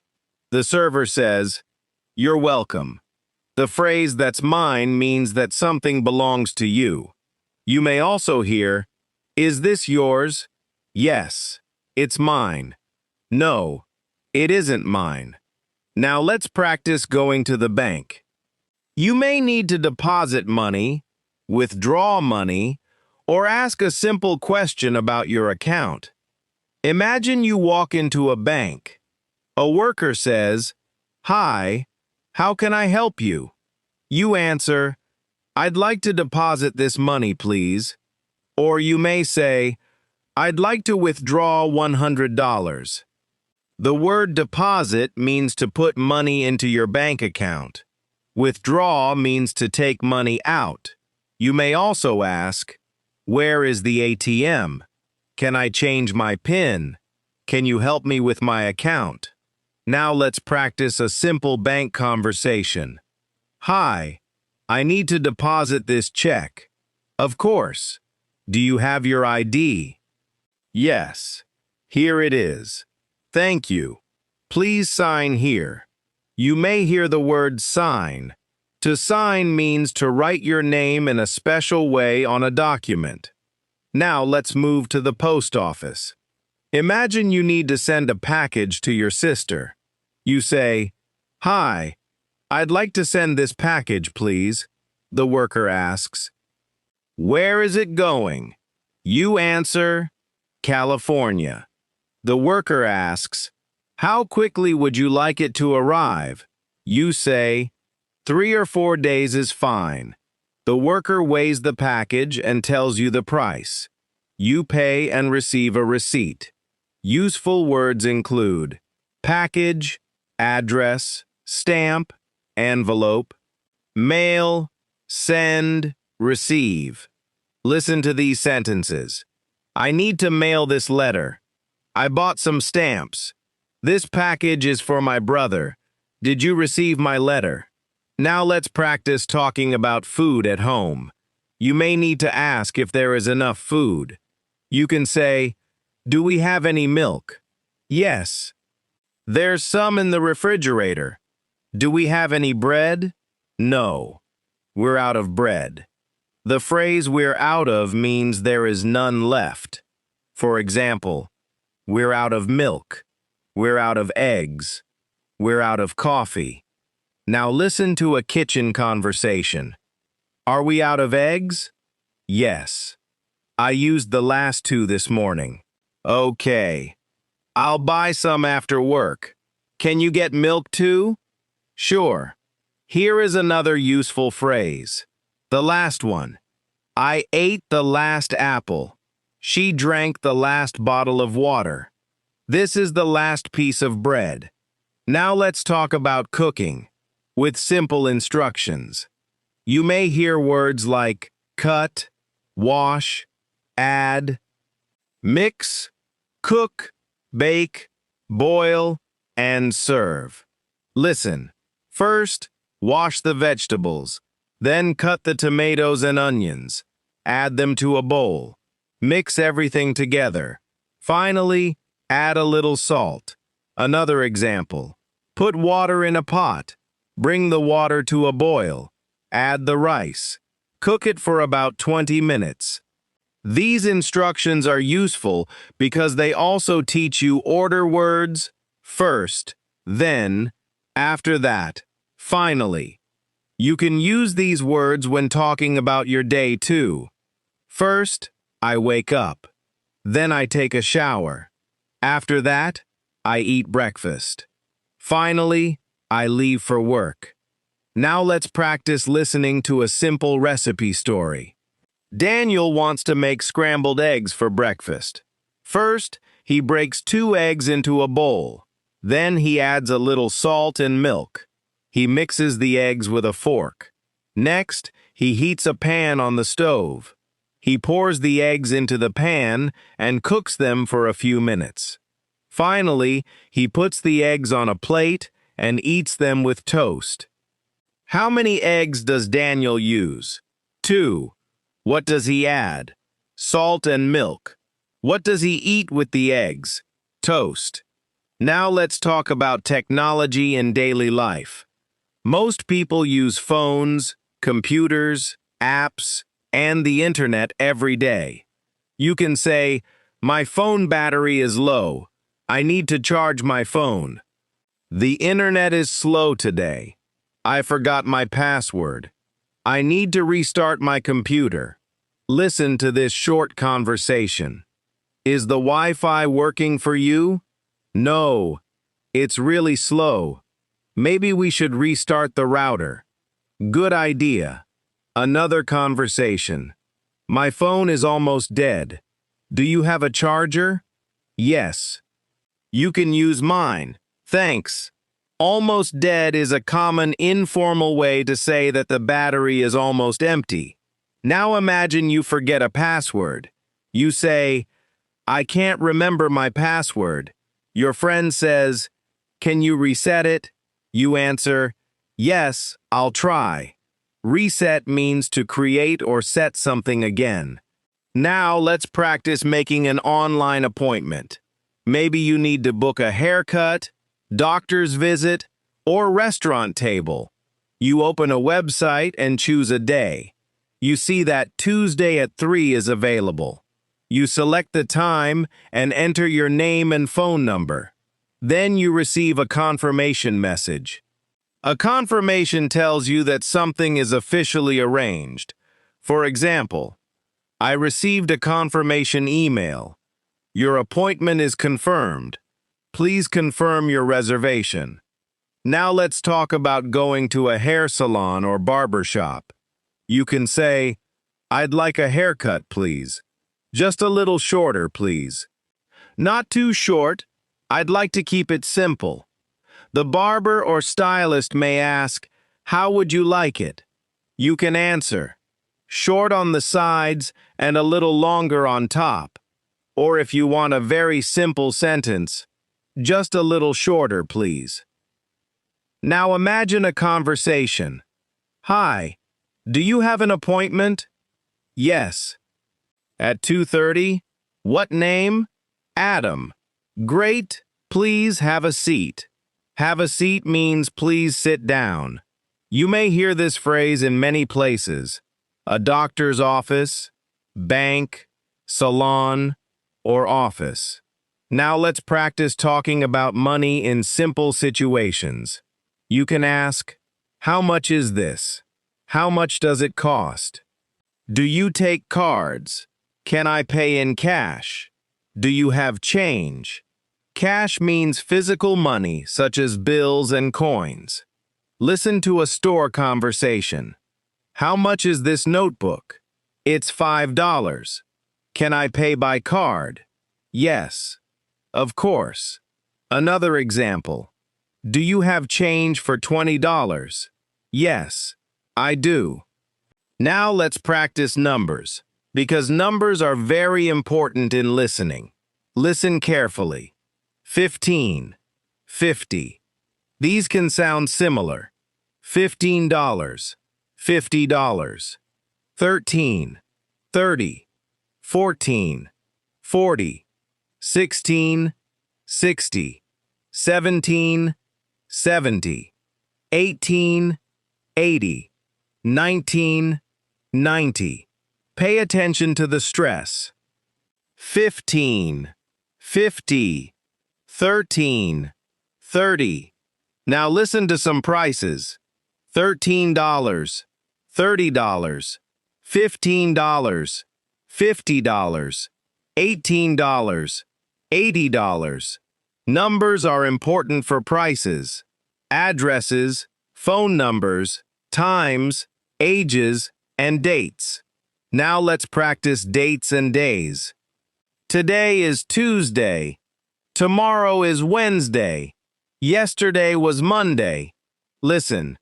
Monday, Tuesday, Wednesday, Thursday, Friday, Saturday, Sunday.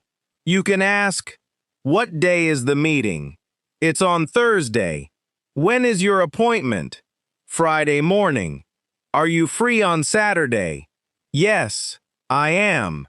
Now months, January, February, March, April, May, June, July, August, September, October, November, December. You can say, my birthday is in May. We are traveling in August. The meeting is on October 5th. Now let's practice talking about birthdays. Imagine your friend says, it's my birthday tomorrow. You answer, really? Happy early birthday. Do you have any plans? Your friend says, I'm having dinner with my family. Another example. When is your birthday? It's June 21st. Now let's talk about invitations. Someone may say, would you like to come to my birthday party? You can answer, yes, I'd love to. Or, I'm sorry, I can't. I already have plans. Both answers are polite. Listen, would you like to have dinner with us? I'd love to. Thanks for inviting me. Now listen to a polite decline. Would you like to come over Saturday? I'm sorry. I can't this Saturday. Maybe another time. Maybe another time is a useful way to show that you may want to do it in the future. Now let's practice talking about being busy. You may say, I'm busy right now. Can I call you later? I have a lot to do today. I'm free after 6. I have some time this afternoon. Listen to this conversation. Can you talk right now? I'm a little busy. Can I call you in 20 minutes? Sure, no problem. Now let's talk about studying English itself. Many learners say, I can read English, but listening is difficult. Or, I understand slow English, but fast English is hard. That is normal for a learner. Listening is a skill that becomes stronger with regular practice. Here are some useful sentences about learning. I practice English every day. I listen to English for 20 minutes. I repeat sentences aloud. I learn new words from conversations. I try to think in English. Now listen to a simple learner routine. Kevin is learning English. Every morning, he listens to English while eating breakfast. In the evening, he practices speaking for 15 minutes. He repeats short sentences and records his voice. On weekends, he watches simple English videos. Kevin does not study for many hours every day. He practices a little, but he practices often. What does Kevin do in the morning? He listens to English. What does he do in the evening? He practices speaking. What does he do on weekends? He watches simple English videos. Regular practice is useful because your brain needs time to recognize words quickly. For example, the first time you hear, I'm on my way, you may need time to understand it. After you hear it many times, the meaning becomes automatic. Listen, I'm on my way. This means I have started traveling to the place. A friend texts you, where are you? You answer, I'm on my way. I'll be there in 10 minutes. Now another phrase, I'm almost there. This means you are very close to your destination. Where are you? I'm almost there. Another useful phrase, I just got here. This means you arrived very recently. Listen to all three. I'm on my way. I'm almost there. I just got here. These phrases are very common in everyday communication. Now let's practice visiting a supermarket one more time with more listening details. It is Wednesday evening. Karen leaves work at 5:15. She needs food for the next few days, so she drives to a grocery store near her home. When she enters the store, she takes a cart. Her shopping list has 10 things on it. She needs milk, eggs, bread, rice, tomatoes, onions, bananas, chicken, coffee, and yogurt. First, Karen goes to the produce section. She buys 6 bananas, 4 tomatoes, and 2 onions. Then she goes to the dairy section. She gets milk, eggs, and yogurt. She cannot find the coffee, so she asks a worker, "Excuse me, where is the coffee?" The worker says, "Aisle 7, on the right side." Karen says, "Thank you."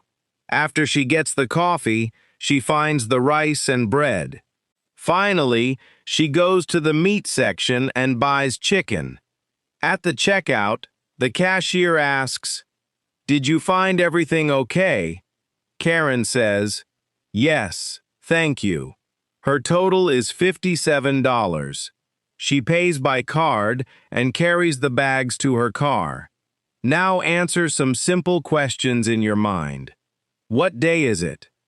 Wednesday. What time does Karen leave work? 5:15. How many bananas does she buy? 6. Where is the coffee? Aisle 7. How much does she spend? $57.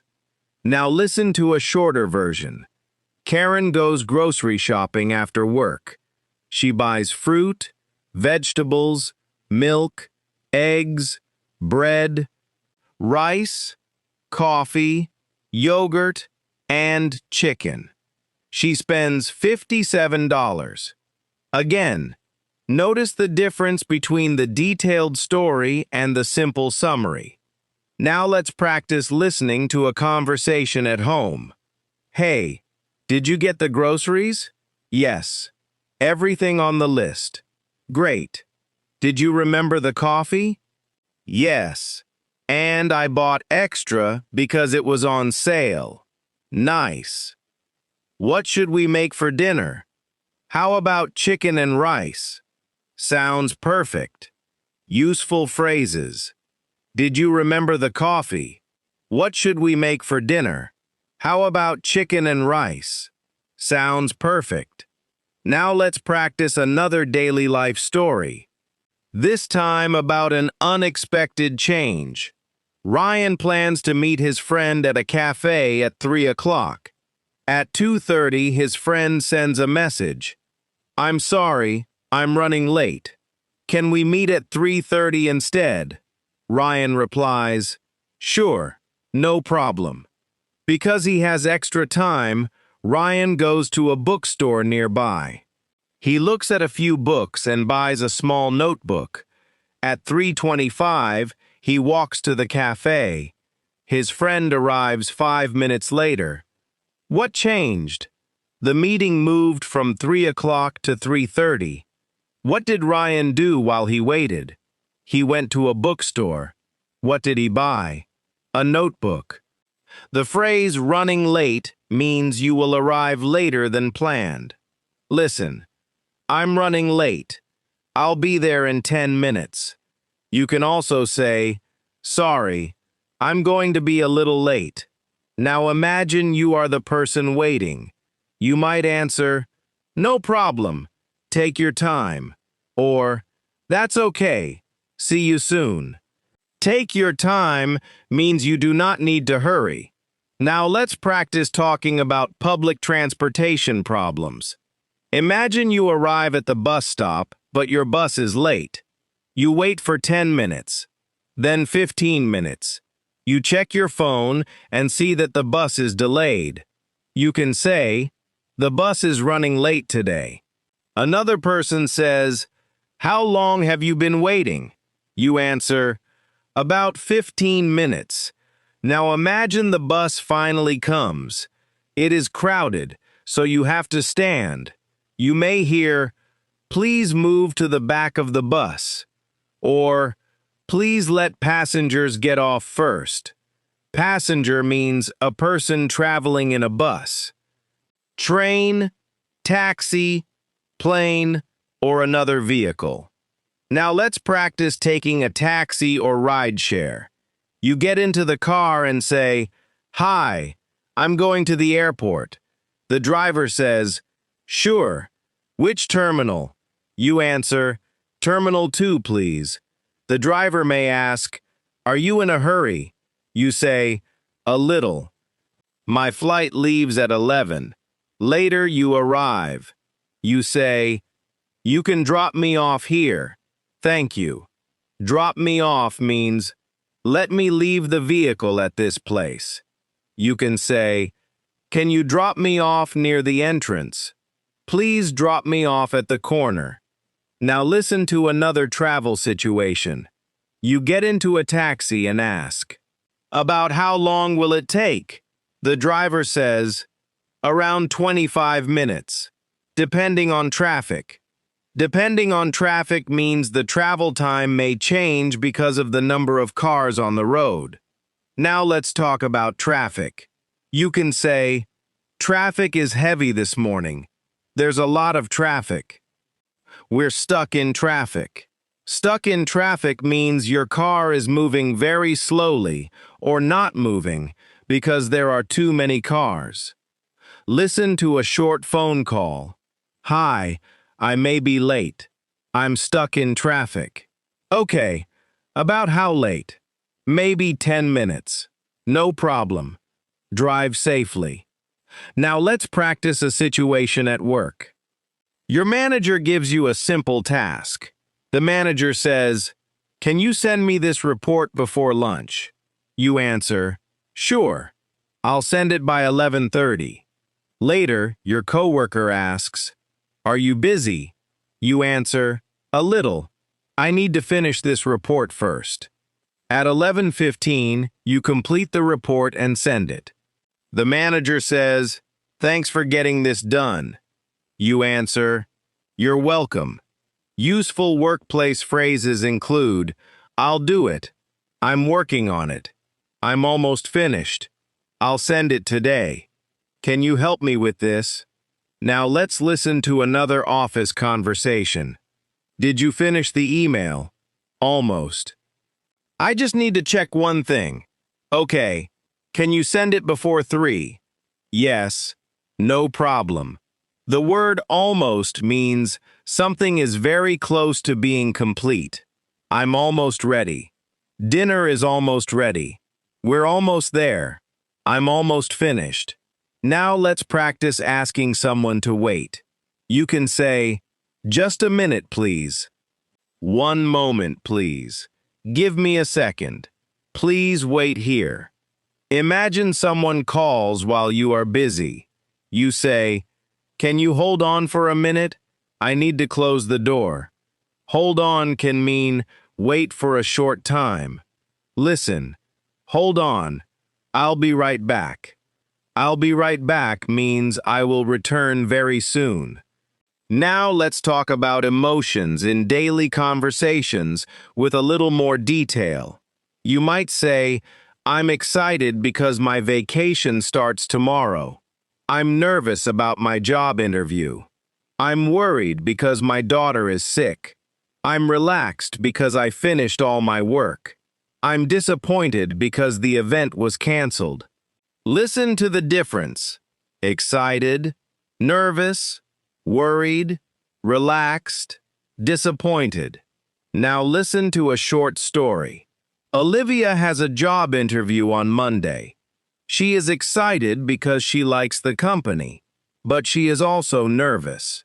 On Sunday evening, she prepares her clothes and reads information about the company. Then she goes to bed early. Why is Olivia nervous? Because she has a job interview. What does she do on Sunday evening? She prepares her clothes and reads about the company. Now imagine Monday morning. Olivia arrives 10 minutes early. The receptionist says, "Good morning. How can I help you?" Olivia says, "Hi, I'm here for an interview at 10 o'clock.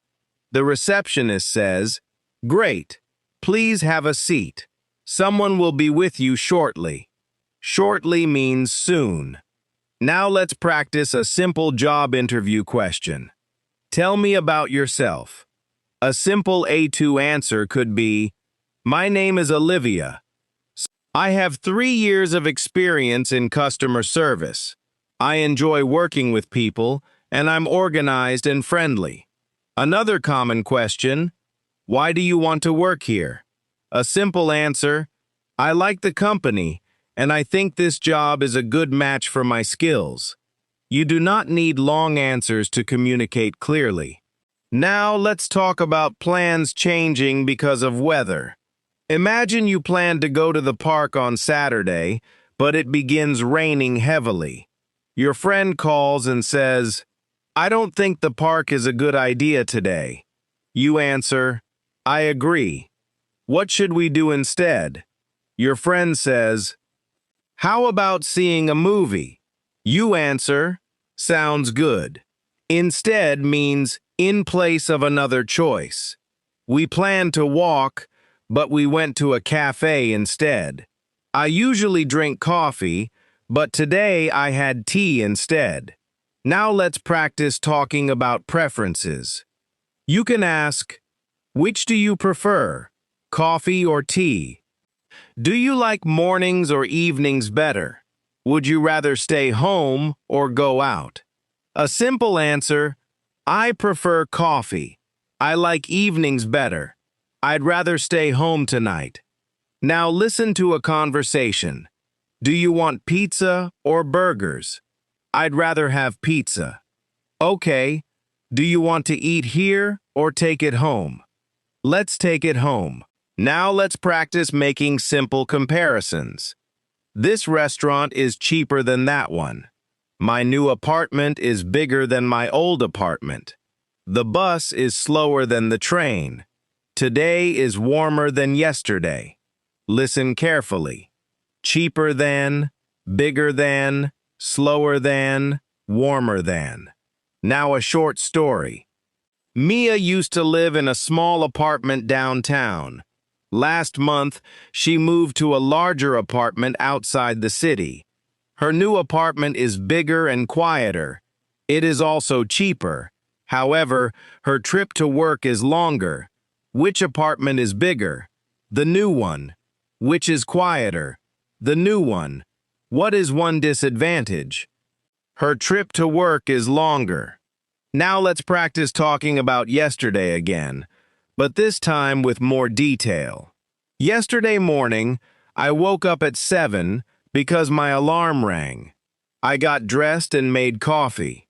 I wanted eggs for breakfast, but there were no eggs in the refrigerator, so I ate cereal instead. At 8:15, I left home and drove to work. Traffic was heavier than usual, so the drive took 40 minutes. At work, I had a meeting at 9:30. After the meeting, I answered emails and worked on a report. At 12, I went to lunch with 2 coworkers. We ate at a small Mexican restaurant. I ordered chicken tacos and water. In the afternoon, I finished my report and called a customer. I left work at 5. On the way home, I bought eggs and milk at the grocery store. When I got home, I cooked dinner and cleaned the kitchen. At 8, I called my brother. We talked for about 20 minutes. Then I watched television and went to bed around 11. Now listen for details. Why did I eat cereal? Because there were no eggs. Why did the drive take 40 minutes? Because traffic was heavy. What did I eat for lunch? Chicken tacos. What did I buy after work? Eggs and milk. Who did I call in the evening? My brother. Now let's talk about tomorrow using a similar story. Tomorrow morning, I'm going to wake up at 6:30. I'm going to take a quick shower and eat breakfast. Then, I'm going to drive to the gym. After exercising, I'm going to stop at a coffee shop. I'm going to get a coffee and something small to eat. At 10, I'm going to meet my cousin. We're going to help my aunt move some furniture. In the afternoon, I'm going to do some grocery shopping. Then, I'm going home to rest. In the evening, I'm going to make dinner and watch a movie. Listen to the phrase. I'm going to. You hear it many times because it is common when talking about plans. I'm going to call her. I'm going to work tomorrow. I'm going to buy groceries. We're going to meet at 7. Now let's practice understanding negative sentences. I don't drink coffee. She doesn't work on Sundays. We didn't go out yesterday. He can't come tonight. I'm not tired. Listen carefully to the meaning. Negative sentences tell us something does not happen or is not true. Compare. I work on Saturday. I don't work on Saturday. She likes tea. She doesn't like tea. We went to the store. We didn't go to the store. He can come. He can't come. Now listen to a mini story. Paul usually drives to work, but today he does not have his car. His wife needs it. So Paul takes the bus instead. He does not mind because the bus stop is close to his house. Did Paul drive today? No. Why not? His wife needed the car. How did he go to work? By bus. Now let's practice common question words. Who? Asks about a person. Who is that? Who called you? What? Asks about a thing or information. What are you doing? What time is it? Where? Asks about a place. Where do you live?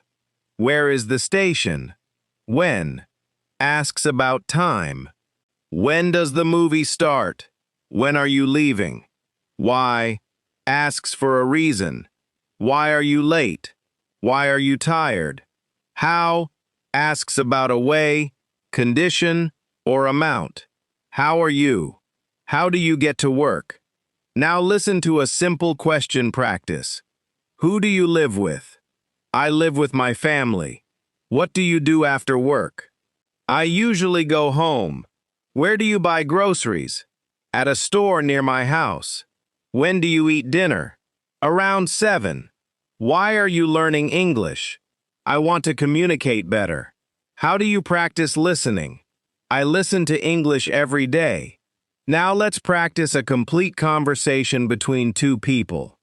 But remember, you are listening to Adam as one host, giving you both sides for practice.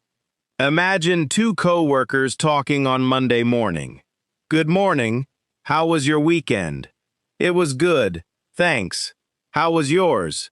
Pretty relaxing. What did you do? I stayed home Saturday and visited my parents Sunday. Nice. Did you do anything special? Not really. We had lunch together and watched a movie. This conversation uses simple past tense naturally. How was your weekend? What did you do? I stayed home. I visited my parents. We had lunch. Now another conversation about plans. Do you have plans after work? Yes. I'm meeting a friend for dinner. Where are you going? There's a new restaurant near downtown. Oh, I've heard it's good. I hope so. Now let's practice listening to useful polite phrases.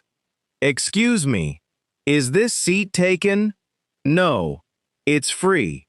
Thank you. You're welcome. Excuse me, could you open the door for me? Of course. Thanks. No problem. Excuse me, can I ask you something? Sure.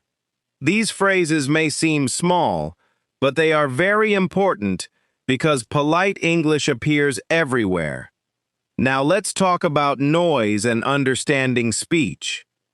Sometimes someone speaks too quietly. You can say, "Sorry, could you speak up a little?" Speak up means speak louder.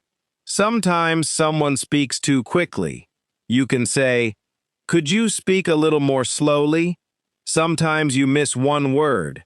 You can say, "What was the last word?" Or, "What did you say after Tuesday?" Learning how to ask for clarification is part of good communication. You do not need to pretend that you understand when you do not. A confident learner can say, "Sorry, I didn't understand. Could you say that again?" Now let's practice a more complete everyday listening story. It is Friday morning. Alex wakes up at 6:40 because he has an early meeting. He usually wakes up at 7, so he feels a little tired. He takes a shower, gets dressed, and goes to the kitchen. There is no time to cook breakfast, so he makes toast and coffee. Before leaving home, he checks that he has his laptop, phone, wallet, and keys. At 7:20, he drives to work. Traffic is light, so he arrives at 7:45. His meeting starts at 8. It lasts for 1 hour. After the meeting, Alex checks his email and talks to his manager. At 10:30, he takes a short break and buys another coffee. At noon, his friend from another department asks, "Do you want to get lunch?" Alex says, "Sure, I could use a break." They walk to a restaurant 2 blocks away. Alex orders a chicken salad. His friend gets a burger and fries. During lunch, they talk about their plans for the weekend. Alex is going to visit his sister on Saturday. His friend is going camping. They return to work at 1. In the afternoon, Alex finishes several tasks. At 4:30, his manager says, "You can leave a little early today if you're finished." Alex is happy because he has no more important work. He leaves at 4:45. On his way home, he stops at a gas station. Then he stops at a bakery and buys bread for dinner. When he gets home, his wife says, "You're home early." Alex says, "Yes, my manager let me leave early." They make pasta for dinner. After dinner, they go for a short walk. At 9, Alex feels tired because he woke up early. He watches television for 30 minutes and then gets ready for bed. Now answer the questions in your mind. Why did Alex wake up early? Because he had an early meeting. What did he eat for breakfast? Toast and coffee. What time did his meeting start? 8 o'clock. Who did he eat lunch with? A friend from another department. What is Alex doing Saturday? Visiting his sister. Why did he leave work early? He finished his important work and his manager allowed him to leave. Now listen to the main idea. Alex had a busy Friday. He woke up early, went to a meeting, worked, had lunch with a friend, left work early, and relaxed at home. You can understand a lot even if you do not remember every detail. Now let's do a final set of practical listening exercises. Listen. The pharmacy closes at 8 tonight. Question. What time does the pharmacy close?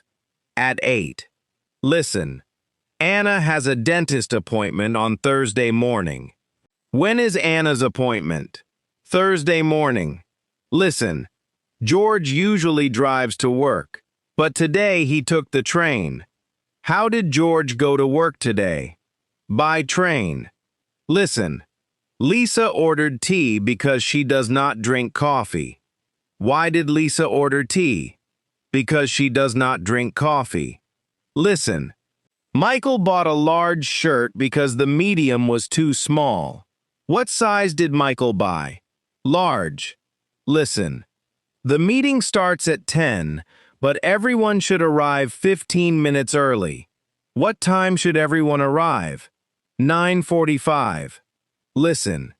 Sarah put her keys in her bag before leaving home. Where are Sarah's keys? In her bag. Listen. Tom wanted to go jogging, but it started raining. Why didn't Tom go jogging? Because it started raining. Listen. The restaurant is across from the bank and next to the bookstore. Where is the restaurant? Across from the bank and next to the bookstore. Listen. Emily works Monday through Friday and has weekends off. When does Emily work?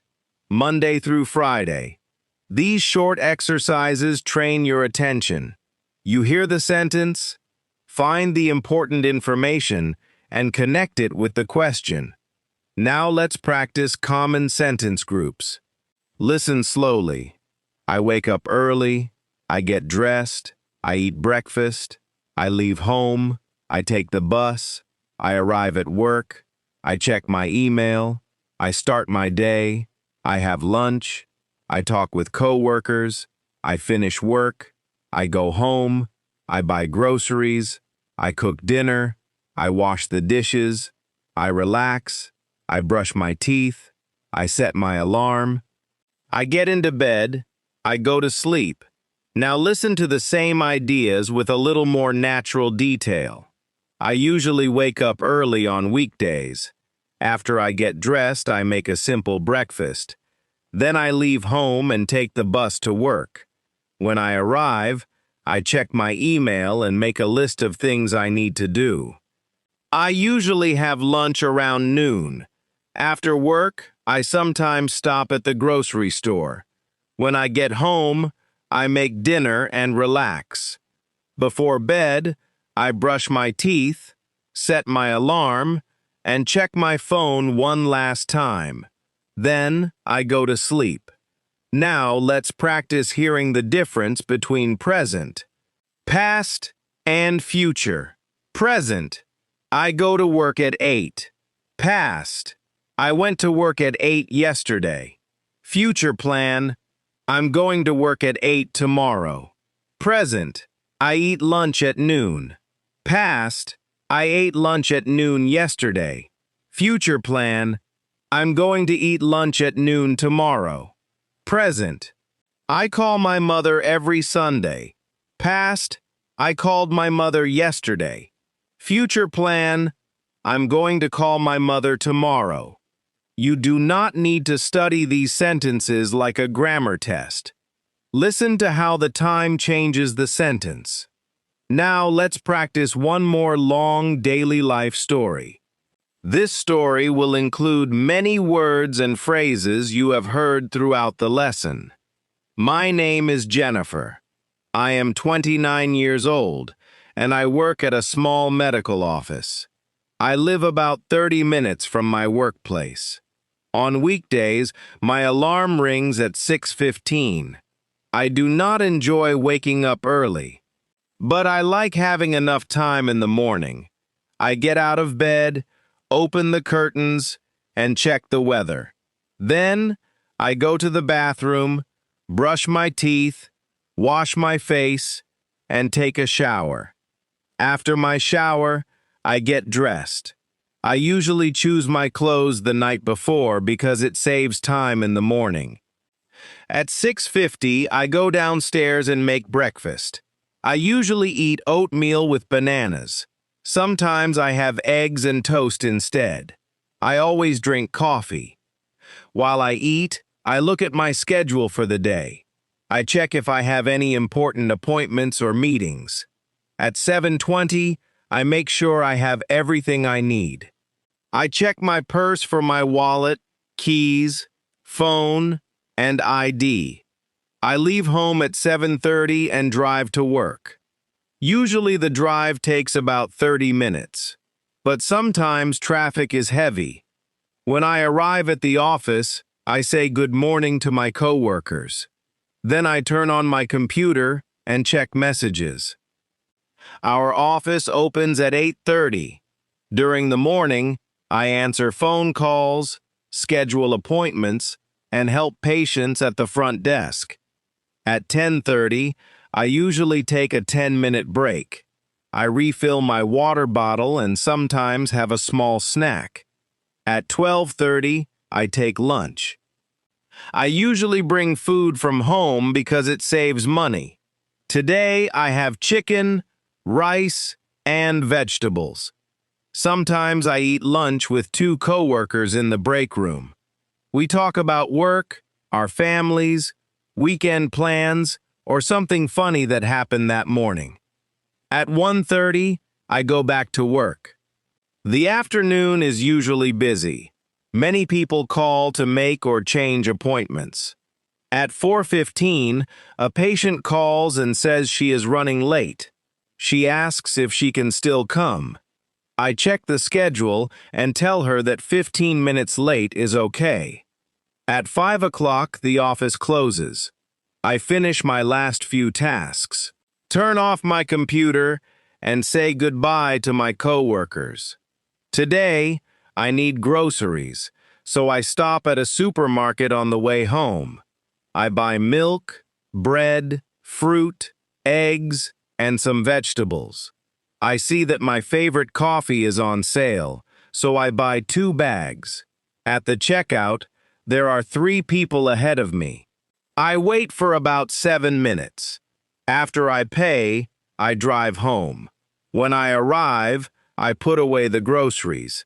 Then I change into comfortable clothes. I feel tired, so I sit on the couch for about 15 minutes. At 7, I start making dinner. I cook pasta with vegetables and make a small salad.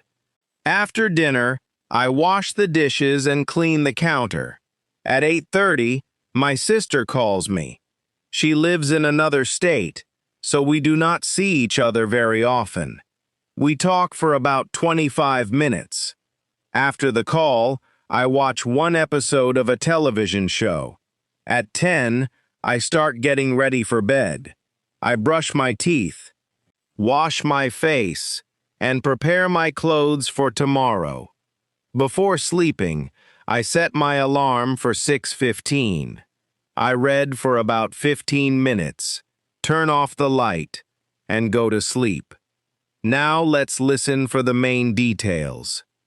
Jennifer is 29. She works at a medical office.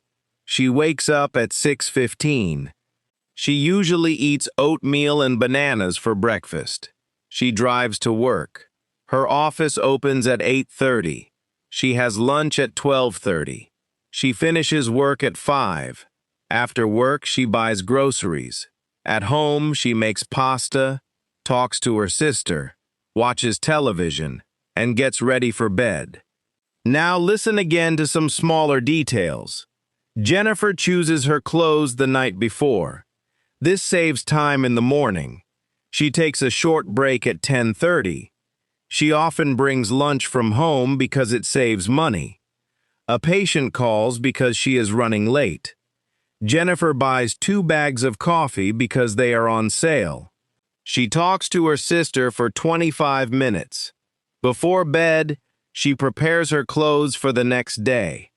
If you understood the main story but missed some of these smaller details, that is completely fine. Understanding details takes more practice than understanding the main idea. Now let's slow things down and practice some very common phrases one more time. I'm not sure. Let me check. Give me a minute. That's okay. No problem. Sounds good. That works for me. I'll be there soon. I'm on my way. I'm running late. I forgot. I remember now. Can you help me? Could you say that again? I don't understand. Could you speak more slowly? Where is it? How much is it? What time does it start? How long does it take? What do you recommend? I'd like this one, please. That's all. Thank you. These are small phrases, but you can use them in many different situations. Now hear some of them in context. What time should we meet? How about 6? That works for me. Where are you? I'm on my way. I'll be there soon. Are you coming to the meeting? Yes, but I'm running late. Do you know the answer? I'm not sure. Let me check. Would you like anything else? No. That's all. Thank you. Do you understand? Not completely. Could you explain it again? Every time you hear a phrase inside a real situation, it becomes easier to remember. Now let's practice simple listening with choices. I will say 2 things, then tell you what happened. David wanted coffee or tea. He chose tea. What did David choose? Tea. Maria could take the bus or walk. She decided to walk. How did Maria travel? She walked. Kevin could meet his friend at 5 or 6. They chose 6. What time are they meeting? 6. Laura looked at a red dress and a blue dress. She bought the blue one. Which dress did she buy? The blue one. These exercises help you notice decisions and choices. Now let's practice reasons. I took an umbrella because it was raining. Why did I take an umbrella? Because it was raining.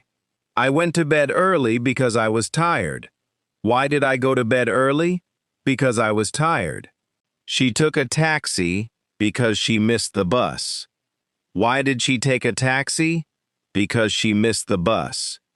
He bought a new phone because his old phone stopped working.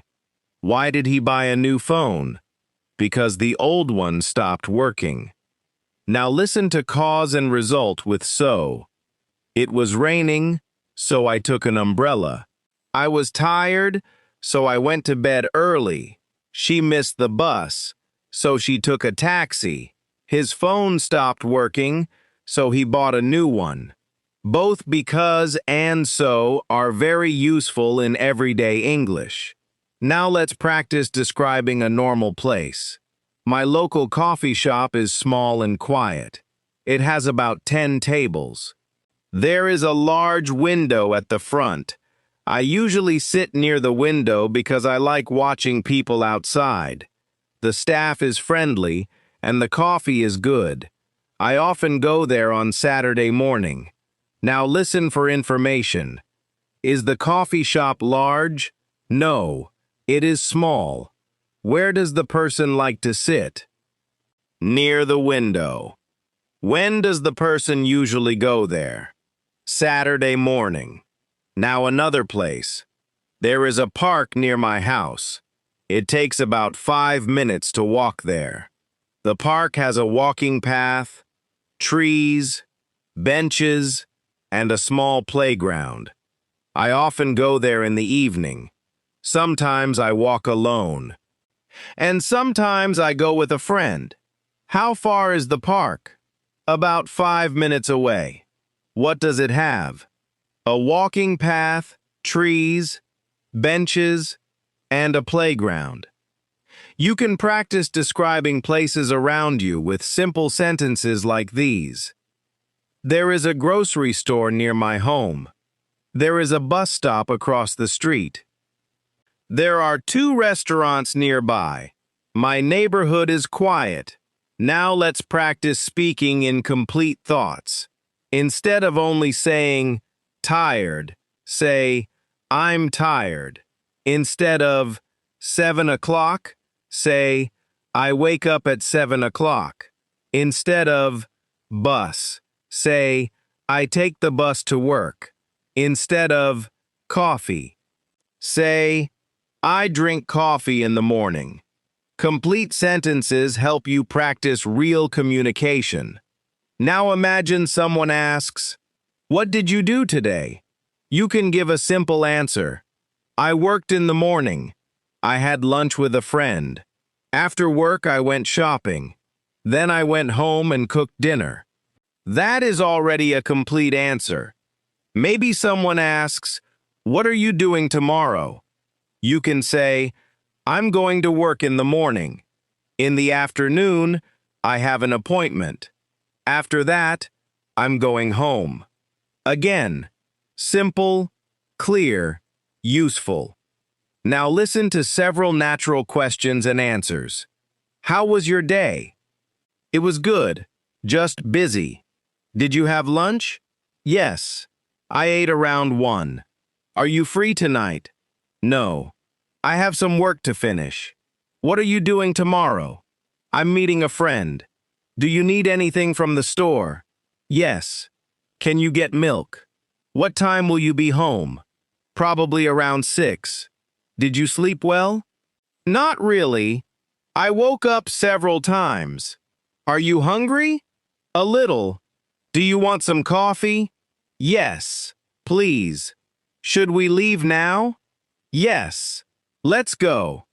These are the kinds of questions you may hear every day. Now I want you to imagine one full day in English. You do not need to speak if you do not want to. Just think in simple sentences.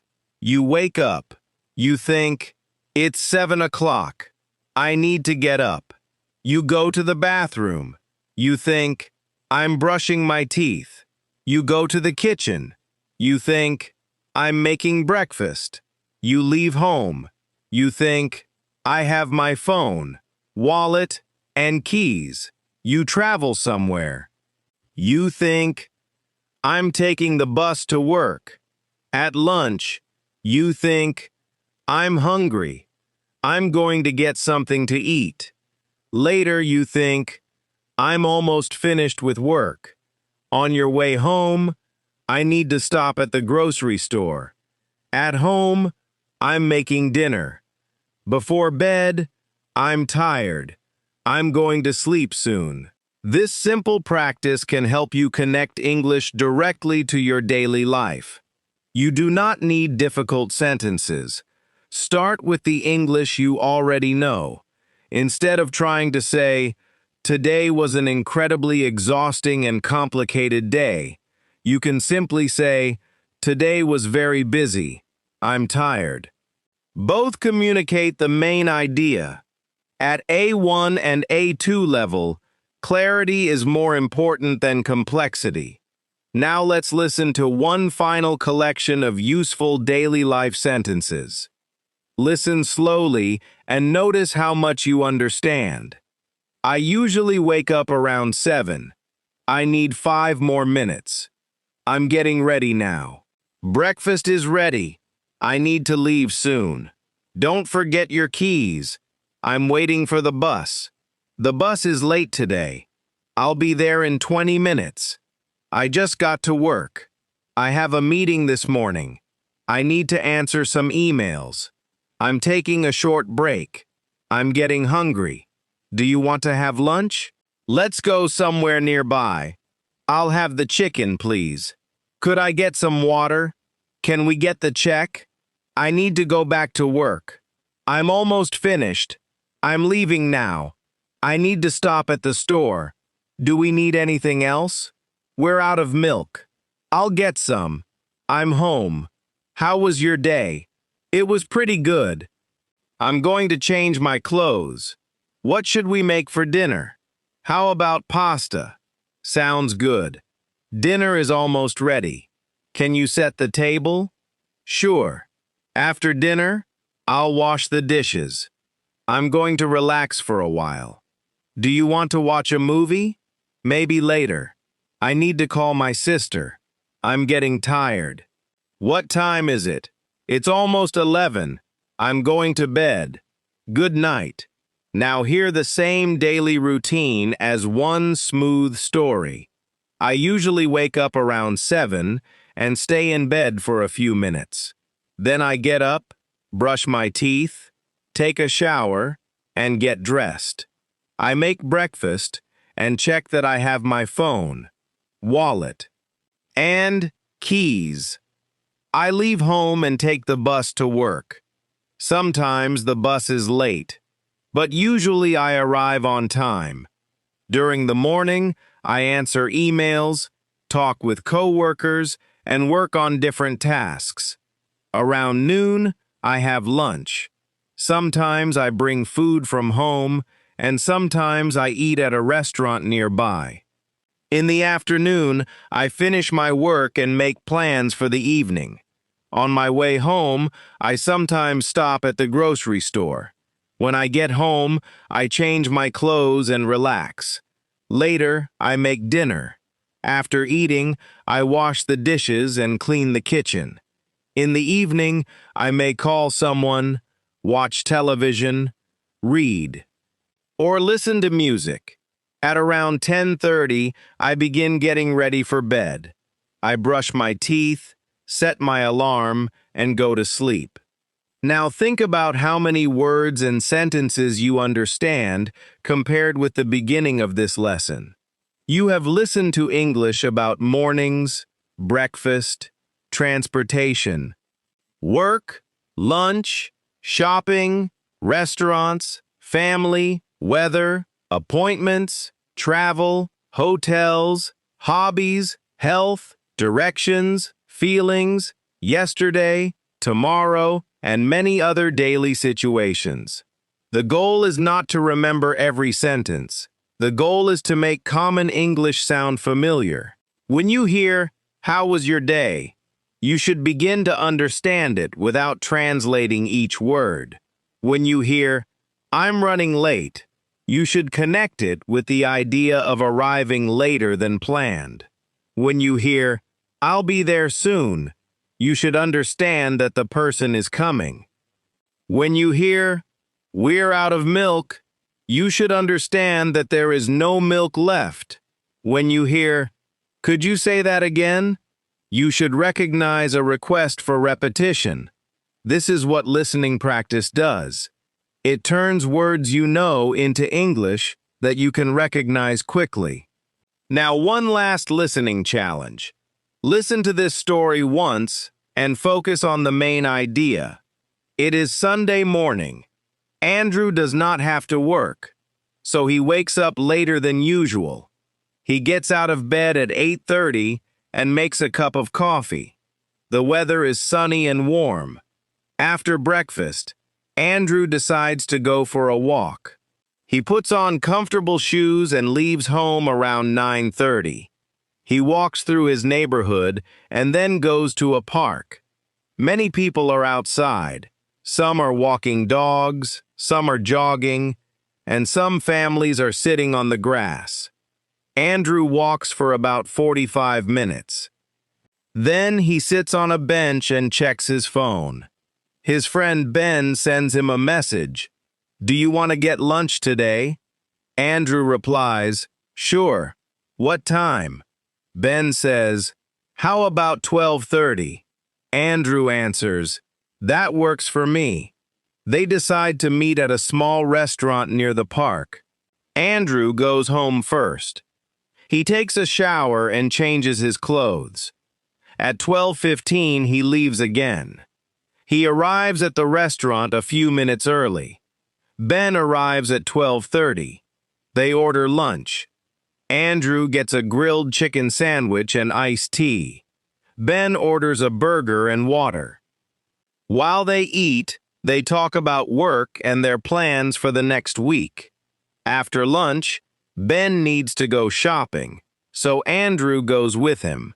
They visit a clothing store because Ben needs new shoes.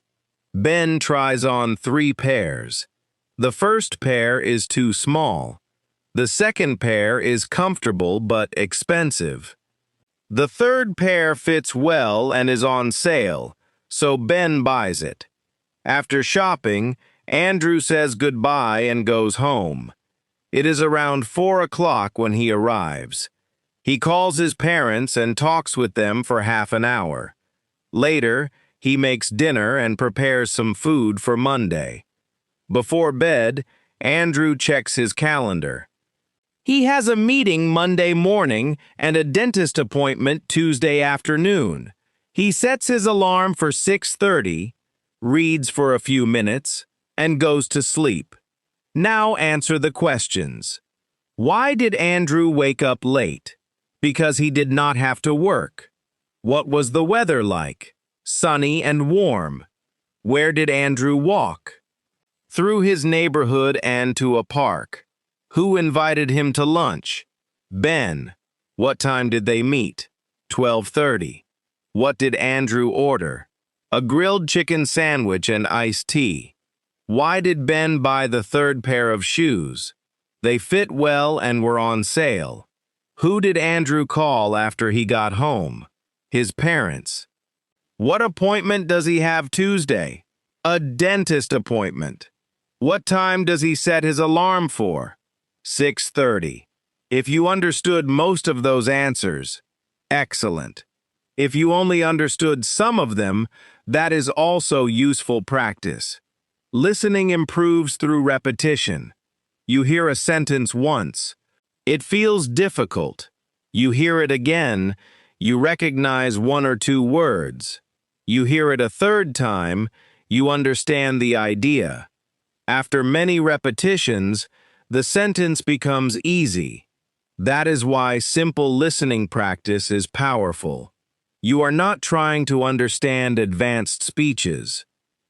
You are training your ears to understand the English you need in normal life.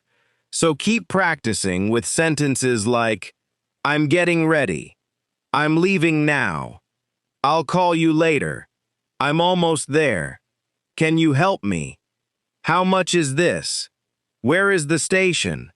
"I'd like a coffee, please." "I'm tired," "I'm hungry," "I'm going home."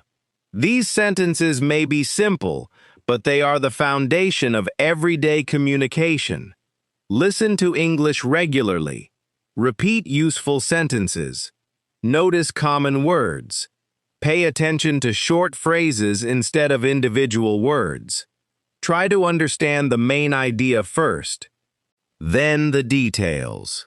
And when you hear something you do not understand, do not stop completely. Keep listening. Use the words you know to understand the situation. A conversation may contain 20 words, but perhaps you only need 5 important words to understand what is happening. For example, tomorrow, doctor, 3 o'clock, appointment.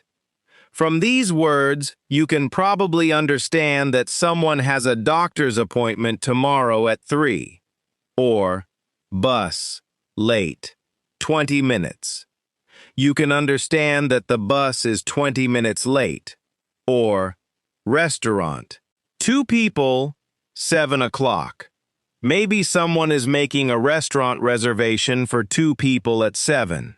This is an important listening skill, finding the key information. Now listen to these final sentences slowly. I can understand simple English. I can listen for the main idea. I can notice important words. I do not need to understand everything. I can ask someone to repeat. I can ask someone to speak more slowly. I can use simple English in real situations. I can talk about my day. I can ask for help. I can order food. I can ask for directions. I can talk about my plans. I can describe my routine. I can keep practicing every day. The more English you hear, the more familiar it becomes. The more familiar it becomes, the easier it is to understand. And the easier it becomes to understand, the more confident you can become when you speak. So continue listening, continue repeating, and continue using simple English in your daily life. Even 10 or 15 minutes of focused listening can be useful. You can listen while having breakfast, while walking, while relaxing, or before going to bed. Choose simple English that you can mostly understand. Listen once for the main idea. Listen again for details. Then repeat some useful sentences aloud. Little by little, your listening will become stronger. Common expressions will become easier to recognize, and everyday English conversations will begin to feel much more natural.